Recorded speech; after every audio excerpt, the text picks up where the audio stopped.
ಇತ್ತೀಚಿನ ಸಂಚಿಕೆಗಳನ್ನು ಜಾಹೀರಾತಿನ ಕಿರಿಕಿರಿ ಇಲ್ಲದೆ ನೋಡಿ. ಓಂ ಶ್ರೀ ಗುರುಭ್ಯೋ ನಮಃ. ಹರಿ ಓಂ.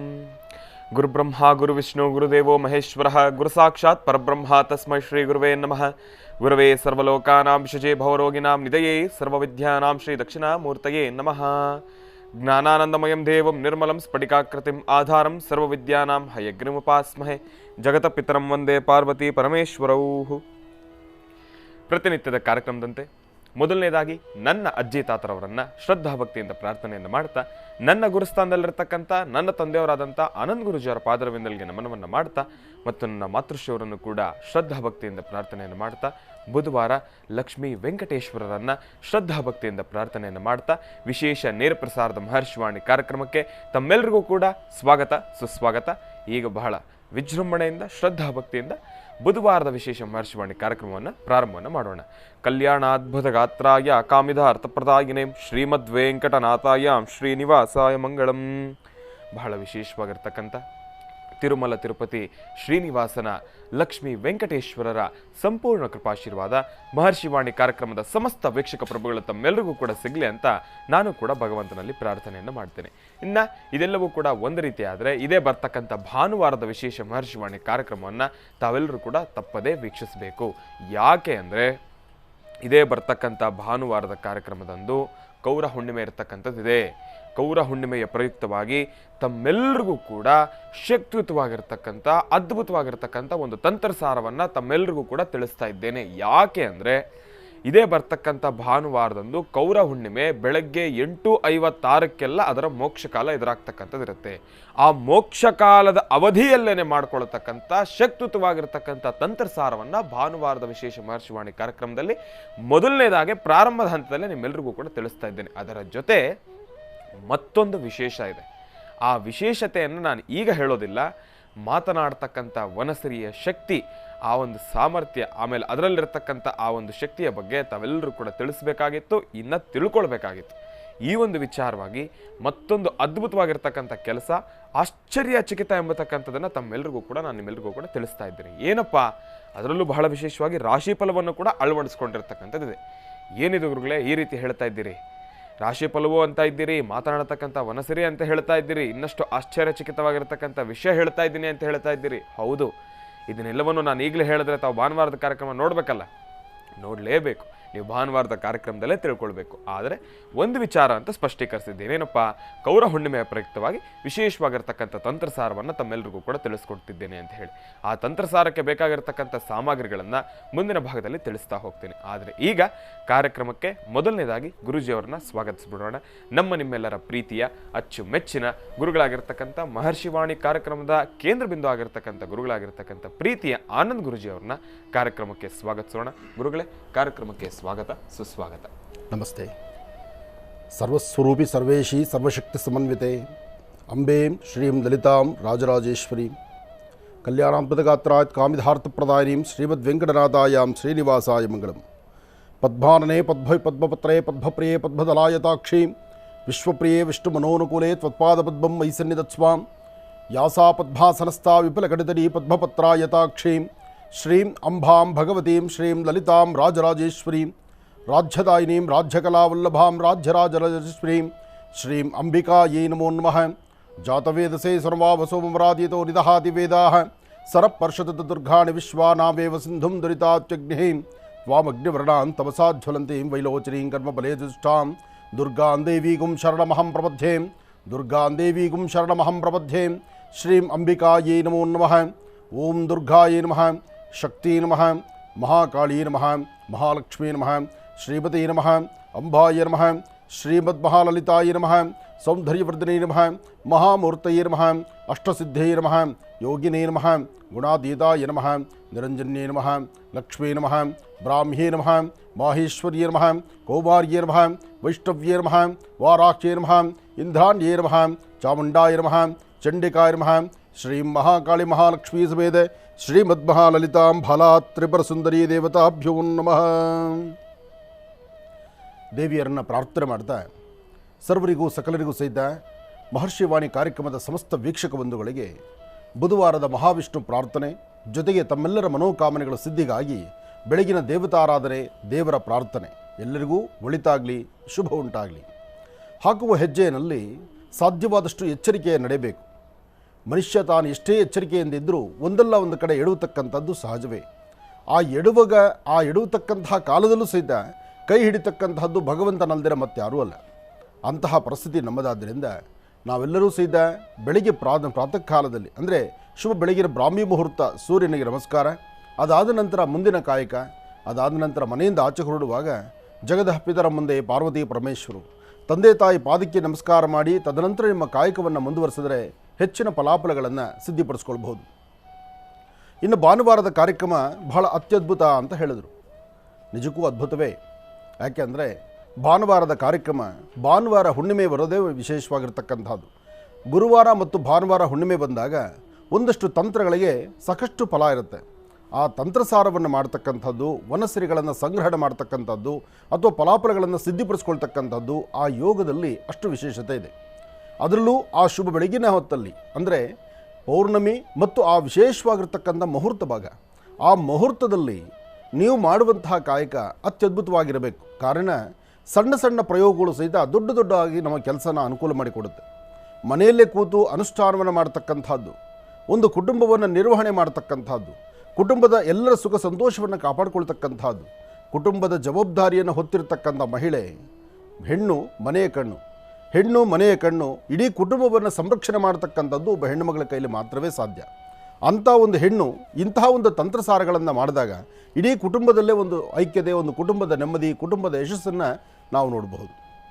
ಹಾಗಾಗಿ ಮಹರ್ಷಿವಾಣಿ ಕಾರ್ಯಕ್ರಮದಲ್ಲಿ ತಿಳಿಸುವಂತಹ ಇಂತಹ ಒಂದು ತಂತ್ರಸಾರಗಳು ಪ್ರತಿಯೊಬ್ಬರ ವಾಸ್ತುಗೃಹದಲ್ಲೂ ಕೆಲಸ ಕಾರ್ಯಗಳಾಗಲಿ, ಕುಟುಂಬದ ಐಕ್ಯತೆ ಆಗಲಿ, ಅಥವಾ ದಂಪತಿಗಳ ಮಧ್ಯದಲ್ಲಿ ಬರ್ತಕ್ಕಂಥ ವಿರಸ ಸನ್ನಿವೇಶಗಳಾಗಲಿ, ಅಥವಾ ಯಾವುದೇ ಒಂದು ಸಮಸ್ಯೆಗಾದರೂ ಪರಿಹಾರವನ್ನು ಸೂಚನೆ ಮಾಡತಕ್ಕಂಥ ಕಾಯಕ ಮಹರ್ಷಿವಾಣಿ ಕಾರ್ಯಕ್ರಮದಲ್ಲಿ ಮೇಲಿಂದ ಮೇಲೆ ನಡ್ಕೊಂಡು ಬರ್ತಾನೇ ಇದೆ.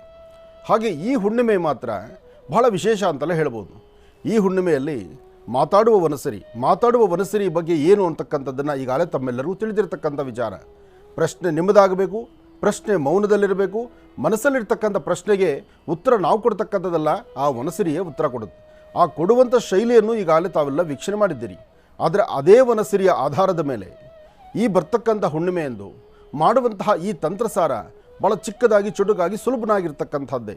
ಆದರೆ ಮಾಡಿಕೊಂಡ್ರೆ ಮಾತ್ರ ಅದರ ಫಲಾಫಲಗಳು ಸಾಕಷ್ಟು ಇದೆ. ಏನೇ ಆದರೂ ಹುಣ್ಣಿಮೆಯ ಅನುಷ್ಠಾನ, ಹುಣ್ಣಿಮೆಯ ಪೂಜಾ ಕೈಂಕರ್ಯಗಳು ಮತ್ತು ಅದೇ ಹುಣ್ಣಿಮೆ ಆ ತಿಥಿವಾರ ನಕ್ಷತ್ರ ಯೋಗ ಪ್ರಕಾರ ಚಂದ್ರ ಮತ್ತು ಬುಧ ಇರತಕ್ಕಂಥ ಆಸ್ಥಾನ ಚೆನ್ನಾಗಿರೋದ್ರಿಂದ ತಾವು ಅಂದುಕೊಂಡಷ್ಟು ಲಾಭವನ್ನೇ ಗಳಿಸಬಹುದು. ಹಾಗೆ ಹುಣ್ಣಿಮೆಯೆಂದು ಆಚರಣೆ ಮಾಡುವಂತಹ ಆ ಅನುಷ್ಠಾನಕ್ಕೆ ಬೇಕಾಗಿರ್ತಕ್ಕಂಥ ವನಸಿರಿಗಳೇನು, ಯಾವ ವನಸಿರಿ ಬೇಕು, ಯಾವ ಮೂಲಿಕೆಗಳು ಬೇಕು, ಅಥವಾ ಯಾವ ವನಸಿರಿಯಿಂದ ಏನೆಲ್ಲ ನಮ್ಮ ಕಾರ್ಯಸಿದ್ಧಿ, ಇದೆಲ್ಲವನ್ನು ಸಹಿತ ಮುಂಬರ್ತಕ್ಕಂಥ ಕಾಲದಲ್ಲಿ ಸವಿಸ್ತಾರವಾಗಿ ತಿಳಿಸುವಂಥದ್ದಿದೆ. ಆದರೆ ಒಂದು ಸತ್ಯ, ಬುಧವಾರದ ಮಹಾವಿಷ್ಣುವನ್ನು ಪ್ರಾರ್ಥನೆ ಮಾಡ್ತಾ ನಿಮ್ಮ ಮನೋಕಾಮನೆಗಳ ಸಿದ್ಧಿಗಾಗಿ ಭಗವತ್ ಪ್ರಾರ್ಥನೆ ಇದೆ. ಪ್ರಾರ್ಥನೆ ಆಯಿತು. ಇನ್ನು ಅದಾದ ನಂತರ ಪಂಚಾಂಗ ಆದ ನಂತರ ರಾಶಿಫಲದ ಕಡೆ ಗಮನ. ಹಾಗೆ ಇವತ್ತು ಬಹಳ ಮುಖ್ಯವಾದಂಥ ಒಂದು ವಿಚಾರವನ್ನು ನಿಮಗೆ ಮುಟ್ಟಿಸೋರಿದ್ದೇವೆ ನಾವು. ಯಾಕೆಂದರೆ ಈ ವಿಚಾರ ತಿಳ್ಕೊಳ್ಳೇಬೇಕು. ಮರೆಯದ ಮಾಣಿಕ್ಯ ಎಲ್ಲರ ಹೃದಯವನ್ನು, ಎಲ್ಲರನ್ನೂ ಒಂದು ಹಂತಕ್ಕೆ ಕರ್ಕೊಂಡು ಎಲ್ಲರಿಗೂ ಬೇಕಾಗಿರ್ತಕ್ಕಂತಹ, ಎಲ್ಲರನ್ನೂ ಸರಿಯಾದ ದಾರಿ ಕರ್ಕೊಂಡು ಹೋಗುವಂಥ ಒಂದು ವಿಶೇಷವಾದಂತಹ ಚಿಂತನೆ ಇದ್ದಂಥ ಒಬ್ಬ ವ್ಯಕ್ತಿ. ಇರಲಿ, ವಿಚಾರಗಳು ಸಾಕಷ್ಟು ಇದೆ, ತಿಳಿಸ್ತಾ ಹೋಗ್ತೀರಿ, ಕೂತ್ಕೊಳ್ಳಿ. ಬುಧವಾರದ ವಿಶೇಷತೆ, ಭಾನುವಾರದ ಕಾರ್ಯಕ್ರಮದಲ್ಲಿ ತಿಳಿಸ್ಕೊಡ್ತಾ ಇರತಕ್ಕಂಥ ತಂತ್ರಸಾರದ ಕುರಿತಾಗಿ ಸಾಕಷ್ಟು ಮಾಹಿತಿಯನ್ನು ನಮ್ಮೆಲ್ಲರಿಗೂ ಕೂಡ ತಿಳಿಸ್ತಾ ಇದ್ರು ಗುರುಜಿಯವರು. ಇದರ ಕುರಿತು ಇನ್ನಷ್ಟು ಸಾಕಷ್ಟು ಹೆಚ್ಚಿನಷ್ಟು ಮಾಹಿತಿಗಳನ್ನು ತಿಳ್ಕೊಳ್ಳೋಣ. ಇನ್ನು ಬಹಳ ವಿಶೇಷವಾಗಿ ಇವತ್ತಿನ ದಿವಸದ ಪಂಚಾಂಗ ಶ್ರವಣವನ್ನು ತಿಳ್ಕೊಳ್ಬೇಕಲ್ವಾ, ಪಂಚಾಂಗದಲ್ಲಿರ್ತಕ್ಕಂಥ ದಿನವಿಶೇಷತೆ ಏನು ಅಂತ ತಿಳ್ಕೊಳ್ಬೇಕಲ್ವಾ. ಹಾಗಿದ್ರೆ ಈಗ ಪ್ರಾರಂಭವನ್ನು ಮಾಡೋಣ ದಿನವಿಶೇಷ.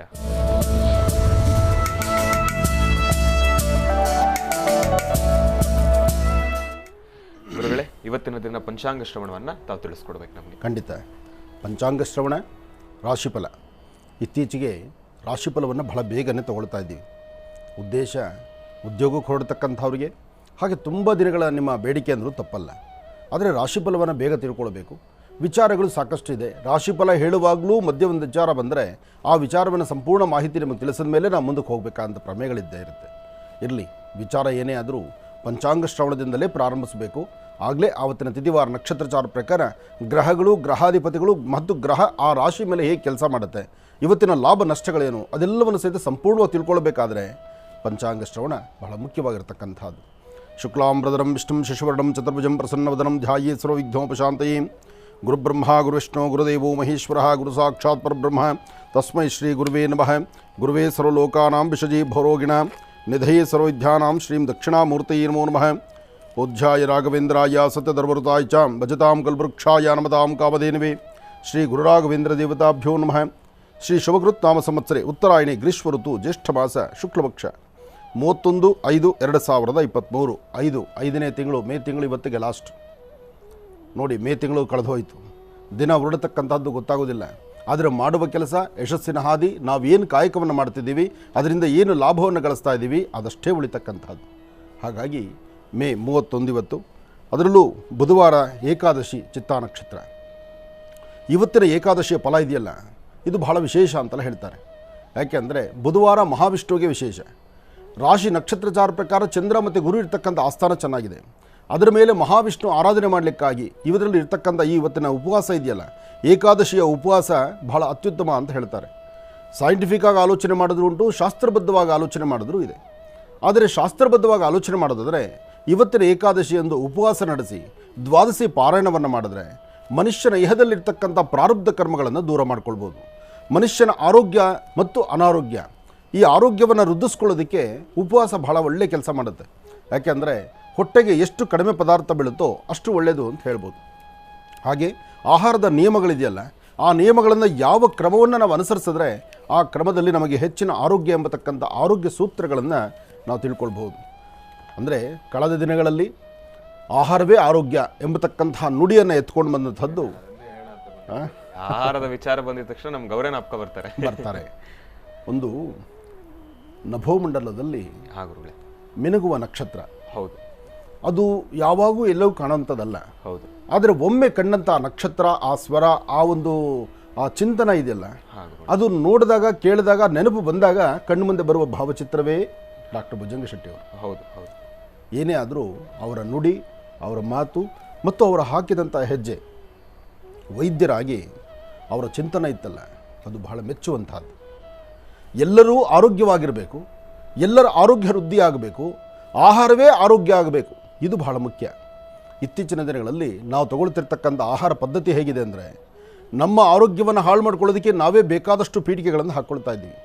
ಆದರೆ ಆರೋಗ್ಯದ ಬಗ್ಗೆ ಚಿಂತನೆ ಮಾಡಿ, ವೈದ್ಯರೂ ಸಹಿತ ಆರೋಗ್ಯದ ಬಗ್ಗೆ ಚಿಂತನೆ ಮಾಡಿ, ನೀವು ನಮ್ಮ ಹತ್ರ ಬರಬೇಡಿ, ನಿಮ್ಮ ಆರೋಗ್ಯವನ್ನು ಸುಧಾರಣೆ ಮಾಡ್ಕೊಳ್ಳಿ, ಒಮ್ಮೆ ಕ್ಷೇಮ ಸಮಾಚಾರ ವಿಚಾರಣೆಗೆ ಮಾತ್ರ ನಿಮ್ಮ ವ್ಯವಹಾರ ಇರಲಿ, ನಿಮ್ಮ ಸ್ನೇಹ ಬಾಂಧವ್ಯ ಇರಲಿ ಅಂತಕ್ಕಂಥ ಆ ಚಿಂತನೆ ಮಾಡ್ತಕ್ಕಂಥ ಒಬ್ಬ ಮೇರು ಶಿಖರದಂತಿರ್ತಕ್ಕಂಥ ಒಬ್ಬ ವೈದ್ಯ ಅಂದರೆ ಡಾಕ್ಟರ್ ಭುಜಂಗ ಶೆಟ್ಟಿಯವರು. ಅವರಿಗೆ ಸರಿಸಾಟಿ ಮತ್ತೆ ಯಾರಿದ್ದಾರೋ ಇಲ್ಲವೋ ಅದು ನನಗೆ ಗೊತ್ತಿಲ್ಲ.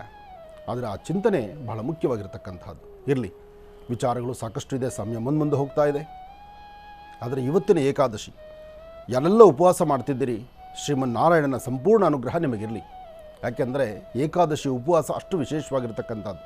ಏಕಾದಶಿಯಂದು ಉಪವಾಸ ಮಾಡಬೇಕು, ವಿಷ್ಣು ಸಹಸ್ರನಾಮವನ್ನು ಕಿವಿಯಲ್ಲಿ ಆಲಿಸಬೇಕು, ಮಹಾವಿಷ್ಣುವಿನ ನಿರಂತರವಾಗಿ ನಾವು ಪ್ರಾರ್ಥನೆ ಮಾಡಬೇಕು. ಆ ವಿಷ್ಣುವಿನ ಆ ವಿಶೇಷವಾಗಿರ್ತಕ್ಕಂಥ ವಿಷ್ಣು ಸಹಸ್ರನಾಮದಲ್ಲಿ ಅಂತಹ ಒಂದು ಶಕ್ತಿ ಇದೆ. ಲಲಿತಾ ಸಹಸ್ರನಾಮ ಹೇಗೆ ನಮ್ಮನ್ನು ಸಂರಕ್ಷಣೆ ಮಾಡುತ್ತೋ, ವಿಷ್ಣು ಸಹಸ್ರನಾಮ ಏಕಾದಶಿ ಎಂದು ಪಾರಾಯಣ ಮಾಡಿದ್ರೆ ಅದಕ್ಕೆ 4 ಪಟ್ಟು ಸಹ ನಮಗೆ ಅನುಕೂಲ ಆಗುತ್ತೆ ಅಂತಕ್ಕಂಥದ್ದು ಆಧಾರಗಳು ಹೇಳುತ್ತೆ. ಇನ್ನು ಏಕಾದಶಿ ಉಪವಾಸ, ದ್ವಾದಶಿ ಪಾರಾಯಣ ಎರಡೂ ಬಹಳ ವಿಶೇಷವಾಗಿರ್ತಕ್ಕಂಥದ್ದೇ. ಈ ಎರಡರ ಮಹಾವಿಷ್ಣುವಿನ ಸಂಪೂರ್ಣ ಅನುಗ್ರಹ ರಾಜ್ಯದ ದೇಶದ ಸಮಸ್ತರ ಮೇಲಿರಲಿ. ಒಳ್ಳೆಯದಾಗಲಿ, ಶುಭ ಉಂಟಾಗಲಿ. ನಮಃ ಸೂರ್ಯಾಯ ಚಂದ್ರಾಯ ಮಂಗಳಾಯ ಬುಧಾಯ ಚ ಗುರು ಶುಕ್ರ ಶನಿಭ್ಯಶ್ಚ ರಾಹವೇ ಕೇತವೇ ನಮಃ. ಮೃತ್ಯುಂಜಯಾಯ ರುದ್ರಾಯ ನೀಲಕಂಠಾಯ ಶಂಭವೇ ಅಮೃತೇಶಾಯ ಸರ್ವಾಯ ಮಹಾದೇವಾಯ ತೇ ನಮಃ. ಆದಿತ್ಯಾದಿ ನವಗ್ರಹಗಳ ಪ್ರಾರ್ಥನೆ ಆಯಿತು. ರಾಶಿಫಲದ ಕಡೆ ಗಮನ ಹರಿಸೋಣ. ಮೊದಲನೇದಾದಂತಹದ್ದು ಮೇಷರಾಶಿ.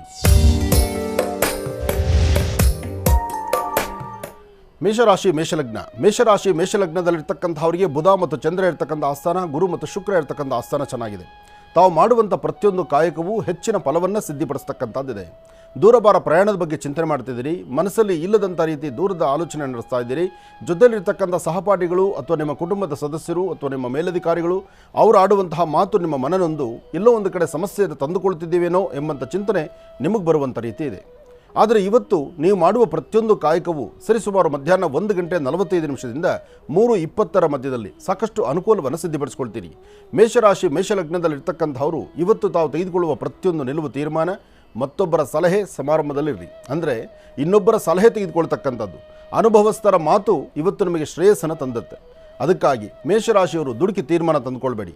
ಏನೇ ಕೆಲಸ ಮಾಡಬೇಕಾದರೂ ಜೊತೆಯಲ್ಲಿರ್ತಕ್ಕಂಥ ಆತ್ಮೀಯರು ಅಥವಾ ಕುಟುಂಬದ ಸದಸ್ಯರು, ನಿಮ್ಮ ಮಾತಾಪಿತೃಗಳು, ಅವರೊಂದಿಗೆ ಮಾತಾಡಿ ಸರಿಯಾದ ಆಲೋಚಿಸಿ ಸರಿಯಾದ ತೀರ್ಮಾನ ತೆಗೆದುಕೊಳ್ಳಿ. ಮೇಷರಾಶಿಯಲ್ಲಿರ್ತಕ್ಕಂಥವರು ಹಣಕಾಸಿನ ವಿಚಾರಕ್ಕೆ ಬಂದಾಗ ಇವತ್ತು ಕೊಟ್ಟು ತೆಗೆದುಕೊಳ್ತಕ್ಕಂತಹ ಲೇವಾದೇವಿಗಳಿಗೆ ಅಷ್ಟು ಸೂಕ್ತವಾದ ಕಾಲ ಅಲ್ಲ. ಹಾಗೆ ವ್ಯವಹಾರಗಳನ್ನು ಮಾಡಬೇಕು ಅಂತ ಒಂದು ಹೆಜ್ಜೆ ಮುಂದೆ ಹೊರಟರು ಜೊತೆಯಲ್ಲೊಬ್ಬರು ಬೇಕು, ಒಬ್ಬರೇ ಹೋಗ್ತಕ್ಕಂಥದ್ದು ಸಮಂಜಸ ಅಲ್ಲ. ಇನ್ನು ಹೆಣ್ಣುಮಕ್ಕಳು, ಇವತ್ತಿನ ದಿವಸ ಮೇಷರಾಶಿ ಮೇಷಲಗ್ನದಲ್ಲಿ ಜನಿಸಿರ್ತಕ್ಕಂಥ ಹೆಣ್ಣುಮಕ್ಕಳು ಬೆಳಗ್ಗೆ ಮನೆಯಿಂದ ಆಚೆ ಹೊರಡಬೇಕಾದ್ರೆ ಉತ್ತರಾಭಿಮುಖವಾಗಿ ನಿಂತು ನಿಮ್ಮ ಕುಲದೇವರನ್ನು ಪ್ರಾರ್ಥನೆ ಮಾಡಿ, ಒಂದು ಚಿಟಿಗೆಯಷ್ಟು ಅರಿಶಿಣವನ್ನು ಅಂಗೈಯಲ್ಲಿ ಹಾಕ್ಕೊಂಡು ಅದಕ್ಕೆ ಒಂದು ಹನಿ ನೀರು ಹಾಕಿ ಅರಿಶಿಣದ ಮುದ್ದೆಯನ್ನಾಗಿ ತಯಾರು ಮಾಡಿಕೊಂಡು ಹಸಿರು ಎಲೆಯ ಮೇಲಿಟ್ಟು ಅಲ್ಲಿ ನೀವು ಪ್ರಾರ್ಥನೆ ಸಲ್ಲಿಸಿದ್ರೆ ಈ ದಿನದ ಸಂಪೂರ್ಣವಾದಂತಹ ಫಲಗಳಲ್ಲಿ ಹೆಚ್ಚಿನ ಯಶಸ್ಸನ್ನು ತಾವು ಸಿದ್ಧಿಪಡಿಸ್ಕೊಳ್ತೀರಿ. ಒಳ್ಳೆಯದಾಗಲಿ, ಶುಭವಾಗಲಿ. ಇನ್ನು ವೃಷಭ ರಾಶಿ. ವೃಷಭ ರಾಶಿ ವೃಷಭ ಲಗ್ನದಲ್ಲಿರ್ತಕ್ಕಂಥವರಿಗೆ ಆರೋಗ್ಯದಲ್ಲಿ ಸಣ್ಣ ಪುಟ್ಟ ವ್ಯತ್ಯಾಸ, ಮನಸ್ಸು ನೆಮ್ಮದಿಯಿಲ್ಲದಿರತಕ್ಕಂಥದ್ದು, ಅಧಿಕವಾದಂಥ ಚಂಚಲತೆಗೊಳಗಾಗ್ತಕ್ಕಂಥದ್ದು, ಉದ್ವೇಗತನ, ಆವೇಗ ಎರಡೂ ಇದೆ. ಇದರ ಮಧ್ಯದಲ್ಲಿ ಆವೇಶಕ್ಕೊಳಗಾಗ್ಬಿಡ್ತೀರಿ. ಸಣ್ಣ ಸಣ್ಣ ವಿಚಾರವನ್ನು ಭಾಳಷ್ಟು ದೂರದ ಆಲೋಚನೆ ಮಾಡ್ತಿರ್ತೀರಿ. ಇವತ್ತು ಮನಸ್ಸು ಸಮಾಧಾನವಾಗಿಟ್ಕೋಬೇಕು, ತೃಪ್ತಿಯಾಗಿರಬೇಕು. ಭಗವಂತ ಕೊಟ್ಟದ್ದನ್ನು ತೃಪ್ತಿಯಾಗಿ ಸ್ವೀಕರಿಸಬೇಕು. ಜೊತೆಗೆ ಕೆಲವರು ಹಾಸಿಗೆ ಇದ್ದಷ್ಟು ಕಾಲ್ಚಾಚು ಅಂತ ಹಿರಿಯರು ಹೇಳಿದ್ದಾರೆ. ನಮ್ಮ ಹಾಸಿಗೆ ಇದ್ದಷ್ಟು ಕಾಲ್ಚಾಚಬೇಕಾದ್ದು ಧರ್ಮ.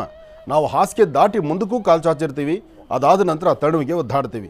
ಅಂತಹ ಪರಿಸ್ಥಿತಿ, ಅಂತಹ ಮನಸ್ಥಿತಿ ಇವತ್ತು ವೃಷಭ ರಾಶಿಯವರಿಗೆ ಕಂಡುಬರುತ್ತೆ. ವೃಷಭ ರಾಶಿ ವೃಷಭ ಲಗ್ನದಲ್ಲಿರ್ತಕ್ಕಂಥವರು ಇವತ್ತಿನ ದಿವಸ ಮಹಾವಿಷ್ಣು ಸಾನ್ನಿಧ್ಯಕ್ಕೆ ಬಂದು ಒಂದೆರಡು ತುಳಸಿ ದಳವನ್ನಿಟ್ಟು ನಂತರ ನಿಮ್ಮ ಮುಂದಿನ ಕೆಲಸವನ್ನು ಪ್ರಾರಂಭಿಸಿದ್ರೆ ಹೆಚ್ಚಿನ ಫಲಾಫಲಗಳನ್ನು ಖಂಡಿತ ಸಿದ್ಧಿಪಡಿಸ್ಕೊಳ್ತೀರಿ. ವೃಷಭ ರಾಶಿ ವೃಷಭ ಲಗ್ನದಲ್ಲಿರ್ತಕ್ಕಂಥ ಹೆಣ್ಣು ಮಕ್ಕಳಾಗಲಿ ಅಥವಾ ಗಂಡು ಮಕ್ಕಳಾಗಲಿ ಯಾರೊಬ್ಬರಾದರೂ ಸಹಿತ ಇವತ್ತು ನೀವು ಮಾಡಬೇಕಾದ್ದು ತುಳಸಿಗೆ ನಮಸ್ಕಾರ ಮಾಡಿ ಒಂದು ಧರಣೆ ತುಳಸಿ ತೀರ್ಥವನ್ನು ತೆಗೆದುಕೊಳ್ಳುವಂಥದ್ದು ಬಹಳ ಉತ್ತಮ.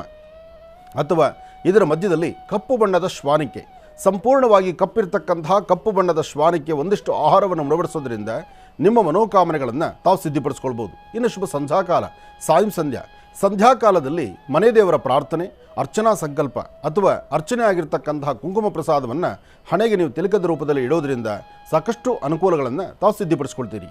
ಇನ್ನು ಮಿಥುನ ರಾಶಿ. ಮಿಥುನ ರಾಶಿ ಮಿಥುನ ಲಗ್ನದಲ್ಲಿರ್ತಕ್ಕಂಥವರು ಭೂಮಿಗೆ ಸಂಬಂಧಪಟ್ಟ ವಿಚಾರದಲ್ಲಿ ಭಾಳಷ್ಟು ಆಲೋಚಿಸ್ತಿರ್ತೀರಿ. ಭೂಮಿಗೆ ಸಂಬಂಧಪಟ್ಟ ಆಲೋಚನೆ, ಜೊತೆಗೆ ಉದ್ಯೋಗದಲ್ಲಿ ಪ್ರಗತಿ, ವ್ಯವಹಾರಗಳಲ್ಲಿ ಅಭಿವೃದ್ಧಿ, ವಿದ್ಯಾರ್ಥಿಗಳು ಓದೋದ್ರ ಕಡೆ ಹೆಚ್ಚು ಗಮನ ಹರಿಸ್ತಕ್ಕಂಥದ್ದು, ಮನಸ್ಸಲ್ಲಿರ್ತಕ್ಕಂಥ ಉದ್ವೇಗತನವನ್ನು, ಮನಸ್ಸಲ್ಲಿರ್ತಕ್ಕಂಥ ಆವೇಗವನ್ನು ಅಥವಾ ಯಾವುದೇ ಒಂದು ಬೇಡದ ವಿಚಾರವನ್ನು ಮನಸ್ಸಿಗೆ ತಂದುಕೊಂಡರೂ ಆಗಿಂದಾಗಲೇ ದೂರ ಇಟ್ಕೊಂಡು ಅದನ್ನು ಒಂದಷ್ಟು ನೆಮ್ಮದಿ ಕಾಣುವಂಥ ಯೋಗಫಲ ಇವತ್ತು ನಿಮ್ಮ ಅದೃಷ್ಟದಲ್ಲಿದೆ. ಆದರೆ ಚಂದ್ರ ಇರ್ತಕ್ಕಂಥ ಆಸ್ಥಾನ, ಬುಧ ಇರ್ತಕ್ಕಂಥ ಆಸ್ಥಾನ ಚೆನ್ನಾಗಿರೋದ್ರಿಂದ ಏನೇ ಕೆಲಸ ಕಾರ್ಯಗಳನ್ನು ಮಾಡಬೇಕಾದರೂ ಸ್ವಲ್ಪ ಸಮಾಧಾನದಲ್ಲಿ ಮಾಡಿ. ಆದಷ್ಟು ಇವತ್ತಿನ ದಿವಸ ಉತ್ತರಾಭಿಮುಖವಾಗಿ ನಿಂತು ಗುರುಗಳನ್ನು ಪ್ರಾರ್ಥನೆ ಮಾಡಿ, ಅದಾದ ನಂತರ ಮನೆಯಿಂದ ಆಚೆ ಹೊರಡುವಾಗ ನಿಮ್ಮ ಜನ್ಮದಾತರನ್ನು ತಂದೆ ತಾಯಿ ಪಾದ ಮುಟ್ಟಿ ನಮಸ್ಕಾರ ಮಾಡಿ ಅವರ ಆಶೀರ್ವಾದದಿಂದ ಆಚೆ ಹೊರಡೋದ್ರಿಂದ ಹೆಚ್ಚಿನ ಯಶಸ್ಸನ್ನು ತಾವು ಸಿದ್ಧಿಪಡಿಸ್ಕೊಳ್ತೀರಿ. ಏನೇ ಕಾಯಕ ಮಾಡಬೇಕಾದರೂ, ಯಾವುದೇ ಕೆಲಸ ಆಗಬೇಕಾದರೂ, ನೀವೆಷ್ಟೇ ಜ್ಞಾನವಂತರಾದರೂ ನನಗೆ ಗೊತ್ತು ಅಂತ ಮುಂದೆ ಹೊರಟ್ರೆ ಅಲ್ಲಿ ಒಂದು ಹೊಡೆತ ಬೀಳುತ್ತೆ.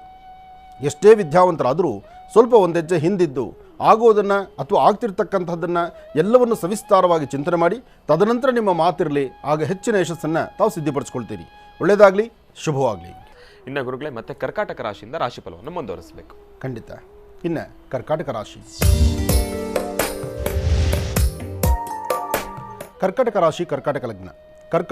ಕರ್ಕಾಟಕ ಲಗ್ನದಲ್ಲಿ ಜನಿಸಿರ್ತಕ್ಕಂಥವರಿಗೆ ಚಂದ್ರ ಮತ್ತು ಬುಧ ಇರತಕ್ಕಂಥ ಆಸ್ಥಾನ ಚೆನ್ನಾಗಿದ್ದು ಗುರುವಿನ ಅನುಗ್ರಹ ಇದೆ. ಗುರುವಿನ ಅನುಗ್ರಹ ಇರೋದ್ರಿಂದಲೇ ಇವತ್ತು ತಾವು ಅಂದುಕೊಂಡಷ್ಟು ಕೆಲಸ ಕಾರ್ಯಗಳನ್ನು ಸಮಾಧಾನ ರೀತಿಯಲ್ಲೇ ನಡೆಸ್ತೀರಿ. ಆದರೂ ಒಂದಷ್ಟು ಮನಸ್ಸಿಗೆ ಮಾತ್ರ ಗೊಂದಲ ಇದೆ. ಯಾವುದೇ ಕಾಯಕವನ್ನು ಕೆಲಸವನ್ನು ಮಾಡಬೇಕಾದರೂ ಸರಿ ಹೋಗುತ್ತೋ ಇಲ್ವೋ, ಹಾಕುವ ಹೆಜ್ಜೆಯಲ್ಲಿ ಏನಾದರೂ ವ್ಯತ್ಯಾಸ ಆಗುತ್ತೋ ಏನೋ, ಅಥವಾ ಸಮಸ್ಯೆಗಳ ಸೆರಮಾಲೆ ನನ್ನ ಹಿಂಬಾಲಿಸುತ್ತೋ ಏನೋ, ಈ ಪ್ರಕಾರವಾಗಿರ್ತಕ್ಕಂಥ ಮನಸ್ಸು ಒಂದಷ್ಟು ಚಂಚಲತೆಯಲ್ಲಿರುತ್ತೆ. ಆದರೆ ಇದನ್ನು ಸರಿಪಡಿಸ್ಕೊಳ್ಳೋದಕ್ಕೋಸ್ಕರನೇ ಇವತ್ತು ಅಶ್ವತ್ಥನಾರಾಯಣನ ಪ್ರಾರ್ಥನೆ ನಡೆಸಿದ್ರೆ, ಅಶ್ವತ್ಥ ವೃಕ್ಷಕ್ಕೆ ಹೋಗಿ ಒಂದು ಪ್ರದಕ್ಷಿಣೆ ಮಾಡಿ ಬಂದರೆ ಖಂಡಿತ ಹೆಚ್ಚಿನ ಫಲವನ್ನು ಕರ್ಕಾಟಕ ರಾಶಿಯವರು ಸಿದ್ಧಿಪಡಿಸ್ಕೊಳ್ತೀರಿ. ಮೂಲತೋ ಬ್ರಹ್ಮರೂಪಾಯ ಮಧ್ಯಾಂತೋ ವಿಶ್ವರೂಪಿಣಿ ಅಗ್ರದಂ ಶಿವರೂಪಾಯ ವೃಕ್ಷರಾಜಾಯಿತಿ ನಮಃ. ಹೀಗೆ ಅಶ್ವತ್ಥನಾರಾಯಣನ ಅಶ್ವತ್ಥ ಕಟ್ಟೆಗೆ ಹೋಗಿ ಅಲ್ಲೊಂದು 3 ಪ್ರದಕ್ಷಿಣೆ ಮಾಡಿ ಬರೋದ್ರಿಂದ ಹೆಚ್ಚಿನ ಫಲಾಫಲಗಳನ್ನು ಖಂಡಿತ ಸಿದ್ಧಿಪಡಿಸ್ಕೊಳ್ತೀರಿ. ಇದರ ಜೊತೆಗೆ ಸಾಧ್ಯವಾದರೆ ಕರ್ಕಾಟಕ ರಾಶಿಯಲ್ಲಿರ್ತಕ್ಕಂಥವ್ರು ಇವತ್ತಿನ ದಿವಸ ಏಕಾದಶಿ, ಸಾಧ್ಯವಾದರೆ ಒಂದಷ್ಟು ಹಣ್ಣು ಹಂಪಲುಗಳು ಅಥವಾ ಒಂದಷ್ಟು ತುಳಸಿ ದಳವನ್ನು ವಿಷ್ಣು ದೇವಾಲಯಕ್ಕೆ ಕೊಟ್ಟೊಂದು ಪ್ರಾರ್ಥನೆ ಮಾಡೋದ್ರಿಂದ ಮತ್ತಷ್ಟು ವಿಶೇಷವಾದ ಫಲವನ್ನೇ ಸಿದ್ಧಿಪಡಿಸ್ಕೊಳ್ತೀರಿ. ಇದರ ಜೊತೆಗೆ ಕಂದು ಬಣ್ಣದ ಗೋಮಾತೆಗೆ ಒಂದಷ್ಟು ಗೋಗ್ರಾಸವನ್ನು ಕೊಟ್ಟು ಪ್ರಾರ್ಥನೆ ಮಾಡೋದ್ರಿಂದ ನಿಮ್ಮ ಆರೋಗ್ಯ, ವ್ಯವಹಾರ, ಕೆಲಸ ಕಾರ್ಯಗಳು ಎಲ್ಲ ಕಡೆಯಿಂದಲೂ ಒಂದಷ್ಟು ಲಾಭದಾಯಕವಾಗಿ ಸಿದ್ಧಿಪಡಿಸ್ಕೊಳ್ತೀರಿ. ಇನ್ನು ಸಿಂಹರಾಶಿ. ಸಿಂಹರಾಶಿ ಸಿಂಹಲಗ್ನ. ಸಿಂಹಲಗ್ನದಲ್ಲಿರ್ತಕ್ಕಂಥವ್ರಿಗೆ ಚಂದ್ರನ ಆಸ್ಥಾನ ಚೆನ್ನಾಗಿದೆ, ಗುರುವಿನ ಅನುಗ್ರಹ ಇದೆ, ಇಷ್ಟಾರ್ಥವನ್ನು ಸಿದ್ಧಿಪಡಿಸ್ಕೊಳ್ತಕ್ಕಂಥ ಯೋಗ ಫಲ ಇದೆ. ಶುಕ್ರ ನಿಮ್ಮ ಜಾತಕದಲ್ಲಿ ಚೆನ್ನಾಗಿರೋದ್ರಿಂದ ನಿಮ್ಮ ಮುಖದ ವರ್ಚಸ್ಸು, ತೇಜಸ್ಸು, ತಾವು ಮಾಡಬೇಕಾಗಿರ್ತಕ್ಕಂಥ ಕೆಲಸ, ಜೊತೆಗೆ ಜಗತ್ತಲ್ಲಿ ಹೆಚ್ಚಿನ ಫಲಾಫಲಗಳನ್ನು ಸಿದ್ಧಿಪಡಿಸ್ಕೊಳ್ಬೇಕು, ಸಭೆ ಸಮಾರಂಭಕ್ಕೆ ಬಂದರೆ ನಿಮ್ಮದೇ ಆದಂಥ ಸ್ಥಾನಮಾನವನ್ನು ಮತ್ತಷ್ಟು ಅಭಿವೃದ್ಧಿಪಡಿಸ್ಕೊಳ್ಬೇಕು ಎಂಬತಕ್ಕಂಥ ಚಿಂತನೆಯಲ್ಲಿರ್ತೀರಿ. ಏನೇ ಕಾಯಕವನ್ನು ಮಾಡಬೇಕಾದ್ರೂ, ಯಾವುದೇ ಕೆಲಸ ಕಾರ್ಯಗಳ ಬಗ್ಗೆ ಚಿಂತನೆ ಮಾಡಬೇಕಾದ್ರೂ ಅದಕ್ಕೆ ಅದರದೇ ಆದಂಥ ಹೊತ್ತಿರುತ್ತೆ. ಹಾಗೆ ಫಲಾಫಲಗಳನ್ನು ಸಿದ್ಧಿಪಡಿಸ್ಕೊಳ್ತಕ್ಕಂಥ ಯೋಗ ಫಲ ಇವತ್ತು ಸಿಂಹರಾಶಿಯವರಿಗೆ ಇರೋದ್ರಿಂದ ಇವತ್ತು ನೀವು ಮಾಡುವಂಥ ಕಾಯಕ, ಬೆಳಿಗ್ಗೆ ಮಹಾವಿಷ್ಣುವನ್ನು ಪ್ರಾರ್ಥನೆ ಮಾಡಿ ಒಂದೆರಡು ತುಳಸಿ ದಳವನ್ನು ವಿಷ್ಣು ಪಾದದ ಮೇಲಿಟ್ಟು ಪ್ರಾರ್ಥನೆ ಮಾಡೋದ್ರಿಂದ, ಮನೆಯಿಂದ ಆಚೆ ಬರಬೇಕಾದ್ರೆ ನಿಮ್ಮ ಮಾತೃಶ್ರೀಯವರನ್ನು, ನಿಮ್ಮ ತಾಯಿ ಜನ್ಮದಾತೆಯನ್ನು, ಅವರ ತಾಯಿಯ ಪಾದ ಮುಟ್ಟಿ ನಮಸ್ಕಾರ ಮಾಡೋದ್ರಿಂದ, ಅವರ ಆಶೀರ್ವಾದದೊಂದಿಗೆ ಇವತ್ತು ನೀವು ಆಚೆ ಹೊರಟ್ರೆ ಹೆಚ್ಚಿನ ಫಲಗಳನ್ನು ಖಂಡಿತ ಸಿದ್ಧಿಪಡಿಸ್ಕೊಳ್ತೀರಿ. ಜೊತೆಗೆ ಇವತ್ತು ನೀವು ಮಾಡಬೇಕಾಗಿರ್ತಕ್ಕಂಥದ್ದು, ಎಲ್ಲಾದರೂ ವಿಷ್ಣು ಆಲಯಕ್ಕೆ ಬಂದು ತುಳಸಿಯಿಂದ ಅರ್ಚನೆ ಸಂಕಲ್ಪ ಅಥವಾ ಅಲ್ಲಿ ಕೊಡುವಂಥ ಆ ತುಳಸಿ ಮಹಾಪ್ರಸಾದವನ್ನು ತಾವು ತಮ್ಮ ಬಲಭಾಗದಲ್ಲಿ ಇಟ್ಕೊಳ್ಳೋದ್ರಿಂದ, ಅಂದರೆ ರೈಟ್ ಸೈಡ್ ವಾಚ್ ಪಾಕೆಟಲ್ಲಿ ಇಟ್ಕೊಳ್ಳೋದ್ರಿಂದ ಹೆಚ್ಚಿನ ಫಲವನ್ನು ಸಿದ್ಧಿಪಡಿಸ್ಕೊಳ್ತೀರಿ. ಆದರೆ ಸಿಂಹರಾಶಿಯವರು ಮಾತ್ರ ಸ್ವಲ್ಪ ಮೌನದಿಂದಿರ್ತಕ್ಕಂಥದ್ದೇ ಬಹಳ ಉತ್ತಮ. ಯಾಕೆಂದರೆ ಆಡುವ ಒಂದು ಮಾತು ಸಹಿತ ಕೇಳಿಸ್ಕೊಳ್ಳೋರಿಗೆ ಬೇರೊಂದು ತರಹ ಆಗುತ್ತೆ. ಎಷ್ಟು ಬೇಕೋ ಅಷ್ಟು ಮಾತ್ರ ಮಾತಾಡಿ, ಹಸನ್ಮುಖಿಯಾಗಿರಿ, ನಗ್ನಗ್ತಾ ಇರಿ. ನಿಮ್ಮ ನಗುಮುಖ ಒಂದೇ ಎಲ್ಲಕ್ಕೂ ಉತ್ತರ ಕೊಡುವಂಥದ್ದಾಗಬೇಕು ಸಿಂಹರಾಶಿಯವರು. ಇನ್ನು ಕನ್ಯಾ ರಾಶಿ. ಕನ್ಯಾ ರಾಶಿ ಕನ್ಯಾ ಲಗ್ನದಲ್ಲಿರ್ತಕ್ಕಂಥವ್ರಿಗೆ ಚಂದ್ರನ ಆಸ್ಥಾನ ಚೆನ್ನಾಗಿದೆ, ಗುರು ಇರ್ತಕ್ಕಂಥ ಆಸ್ಥಾನ ಚೆನ್ನಾಗಿದೆ. ಆದರೆ ಶನಿಯ ವಕ್ರದೃಷ್ಟಿಯಿಂದ ಒಂದಷ್ಟು ಮನಸ್ಸಿನ ಮೇಲೆ ಇಲ್ಲದ ಗದಾಪ್ರಹಾರ ಬೀಳ್ತಾ ಇದೆ. ಸಣ್ಣ ಸಣ್ಣ ವಿಚಾರಕ್ಕೂ ಸಹಿತ ಮೂಗಿಂತುದಲ್ಲಿ ಕೋಪ ಇಟ್ಕೊಳ್ತೀರಿ, ಸಮಾಧಾನವಾಗಿ ಇರಲಿಕ್ಕಾಗ್ತಿಲ್ಲ, ಅಂದುಕೊಂಡಷ್ಟು ಕೆಲಸ ಪೂರ್ಣವಾಗ್ತಾ ಇಲ್ಲ. ಏನೇ ವ್ಯವಹಾರ ಮಾಡಬೇಕಾದ್ರೂ ಪ್ರಾರಂಭಿಕದಲ್ಲಿರ್ತಕ್ಕಂಥ ಖುಷಿ, ಪ್ರಾರಂಭದಲ್ಲಿರ್ತಕ್ಕಂಥ ಒಂದು ಜೋಶು ತದನಂತರ ಇಲ್ಲದಂಥ ರೀತಿಯಲ್ಲಿ ಆಗ್ತಾ ಇದೆ. ಆದರೆ ಇದೇ ಸಮಯದಲ್ಲಿ ಮನಸ್ಸಲ್ಲಿರ್ತಕ್ಕಂಥ ದುಃಖ ದುಮ್ಮಾನವನ್ನು ಹೊರಗಡೆ ಹಾಕಿ ಒಂದಿಷ್ಟು ಫಲಾಫಲಗಳನ್ನು ಸಿದ್ಧಿಪಡಿಸ್ಕೊಳ್ಳುವಂಥ ಯೋಗ ಫಲ ನಿಮಗಾಗಬೇಕಾಗಿದೆ. ಇದಕ್ಕಾಗಿ ಇವತ್ತಿನ ದಿವಸ ತಪ್ಪದೀರ ನೀವು ಮಾಡಬೇಕಾಗಿರ್ತಕ್ಕಂಥದ್ದು, ಹತ್ತಿರದಲ್ಲಿ ಎಲ್ಲಾದರೂ ಒಂದು ಬನ್ನಿ ವೃಕ್ಷ ಇದ್ದರೆ ಆ ಬನ್ನಿ ವೃಕ್ಷಕ್ಕೆ ಹೋಗಿ ಒಂದು ನಮಸ್ಕಾರ ಮಾಡಿ ವೃಕ್ಷದಲ್ಲಿ ಒಂದು ದೀಪವನ್ನು ಹಚ್ಚಿ, ವೃಕ್ಷದ ಸಾನ್ನಿಧ್ಯದಲ್ಲಿ ಒಂದು ದೀಪವನ್ನು ಹಚ್ಚೋದ್ರಿಂದ ಬರ್ತಕ್ಕಂಥ ಆ ಕ್ಷಣಕ್ಕೆ ಬಂದು ಒದಗುವಂಥ ಯಾವುದೇ ಸಮಸ್ಯೆ ಇದ್ದರೂ ಸಮಸ್ಯೆಗಳನ್ನು ಅಲ್ಲಿಂದಲೇ ದೂರ ಮಾಡ್ಕೊಳ್ತೀರಿ. ಸಮಸ್ಯೆ ದೂರ ಆದರೆ ನೆಮ್ಮದಿ ನೋಡ್ಬೋದು, ಸಮಸ್ಯೆ ಜಾಸ್ತಿ ಆದರೆ ಕಣ್ಣೀರು ಹಾಕಬೇಕಾದ ಪ್ರಸಂಗ ಎದುರಾಗುತ್ತೆ. ಕನ್ಯಾ ರಾಶಿಯವರು ಕಣ್ಣೀರು ಹಾಕುವಂಥ ಪರಿಸ್ಥಿತಿ ಇರೋದ್ರಿಂದ ಶನೈಶ್ಚರನ ಓಂ ಶಂ ಶನೈಶ್ಚರಾಯ ನಮಃ ಎಂಬತಕ್ಕಂಥ ಮಹಾಮಂತ್ರವನ್ನು, ಜೊತೆಗೆ ಬನ್ನಿ ವೃಕ್ಷದ ಹತ್ರ ಒಂದು ದೀಪವನ್ನು ಹಚ್ಚಿ ನಮಸ್ಕಾರ ಮಾಡಿ ಹೆಚ್ಚಿನ ಫಲಾಫಲಗಳನ್ನು ಖಂಡಿತ ಸಿದ್ಧಿಪಡಿಸ್ಕೊಳ್ತೀರಿ. ಒಳ್ಳೆಯದಾಗಲಿ, ಶುಭವಾಗಲಿ. ಕನ್ಯಾ ರಾಶಿವರೆಗೂ ಇರತಕ್ಕಂಥ ರಾಶಿ ಫಲವನ್ನು ತಿಳ್ಕೊಂಡ್ವಿ. ಇನ್ನು ಮಹರ್ಷಿವಾಣಿ ಕಾರ್ಯಕ್ರಮಕ್ಕೆ ಸಾಕಷ್ಟು ಜನ ಕರೆಯನ್ನು ಮಾಡ್ತಾ ಇರ್ತೀರಿ. ಈಗ ಸಾಕಷ್ಟು ಕರೆಗಳು ಕೂಡ ಸಿದ್ಧವಾಗಿದೆ. ಮತ್ತೀಗ ತಡ ಮಾಡೋದು ಯಾಕೆ, ಈಗ ಪ್ರಾರಂಭವನ್ನು ಮಾಡೋಣ ಸ್ವರಜ್ಯೋತಿಷ್ಯ.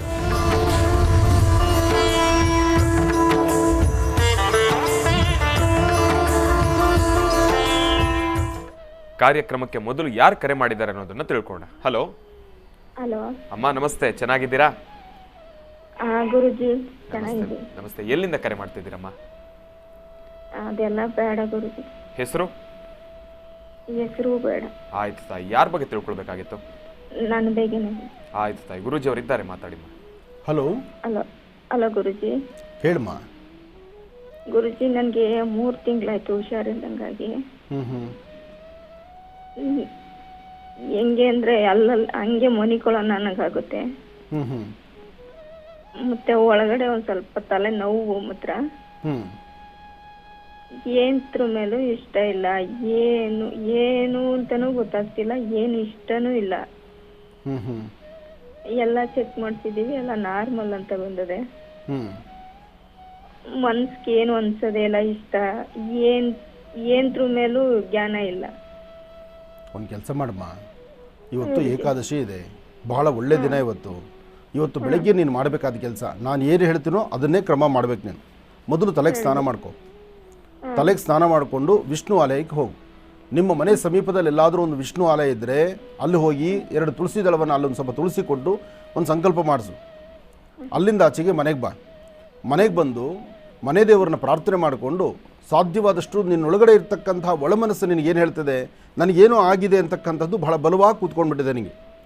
ಅದರಲ್ಲೂ ಕಳೆದ 3 ತಿಂಗಳಿಂದ ನಿನ್ನ ಒಳಮನಸ್ಸು ಹೇಳ್ತಿರೋದೇನಪ್ಪ, ನನಗೆ ಆಯಾಸ ಆಗ್ತಾಯಿದೆ, ಸುಸ್ತಾಗ್ತಾಯಿದೆ, ನಾನು ಒಂದು ಕಡೆ ಇರಬೇಕು, ನಾನು ಯಾರೂ ಮಾತಾಡಬಾರ್ದು, ಇದು ನಿನ್ನ ಮನಸ್ಸಲ್ಲಿದೆ. ಇದ್ರ ಜೊತೆಗೆ ಇನ್ನೊಂದು ಒಳಮನಸ್ಸು ಏನು ಹೇಳ್ತಿದೆ, ನನಗೇನೋ ಆಗೋಗಿರಬೇಕು, ಯಾರೋ ಏನೋ ಮಾಡಿರಬೇಕು, ಅಥವಾ ನಾನೇನೋ ದಾಟಿರಬೇಕು, ಈ ಪ್ರಕಾರವಾದಂಥ ಚಿಂತನೆಯಲ್ಲೂ ಇದೆಯಾ ನೀನು.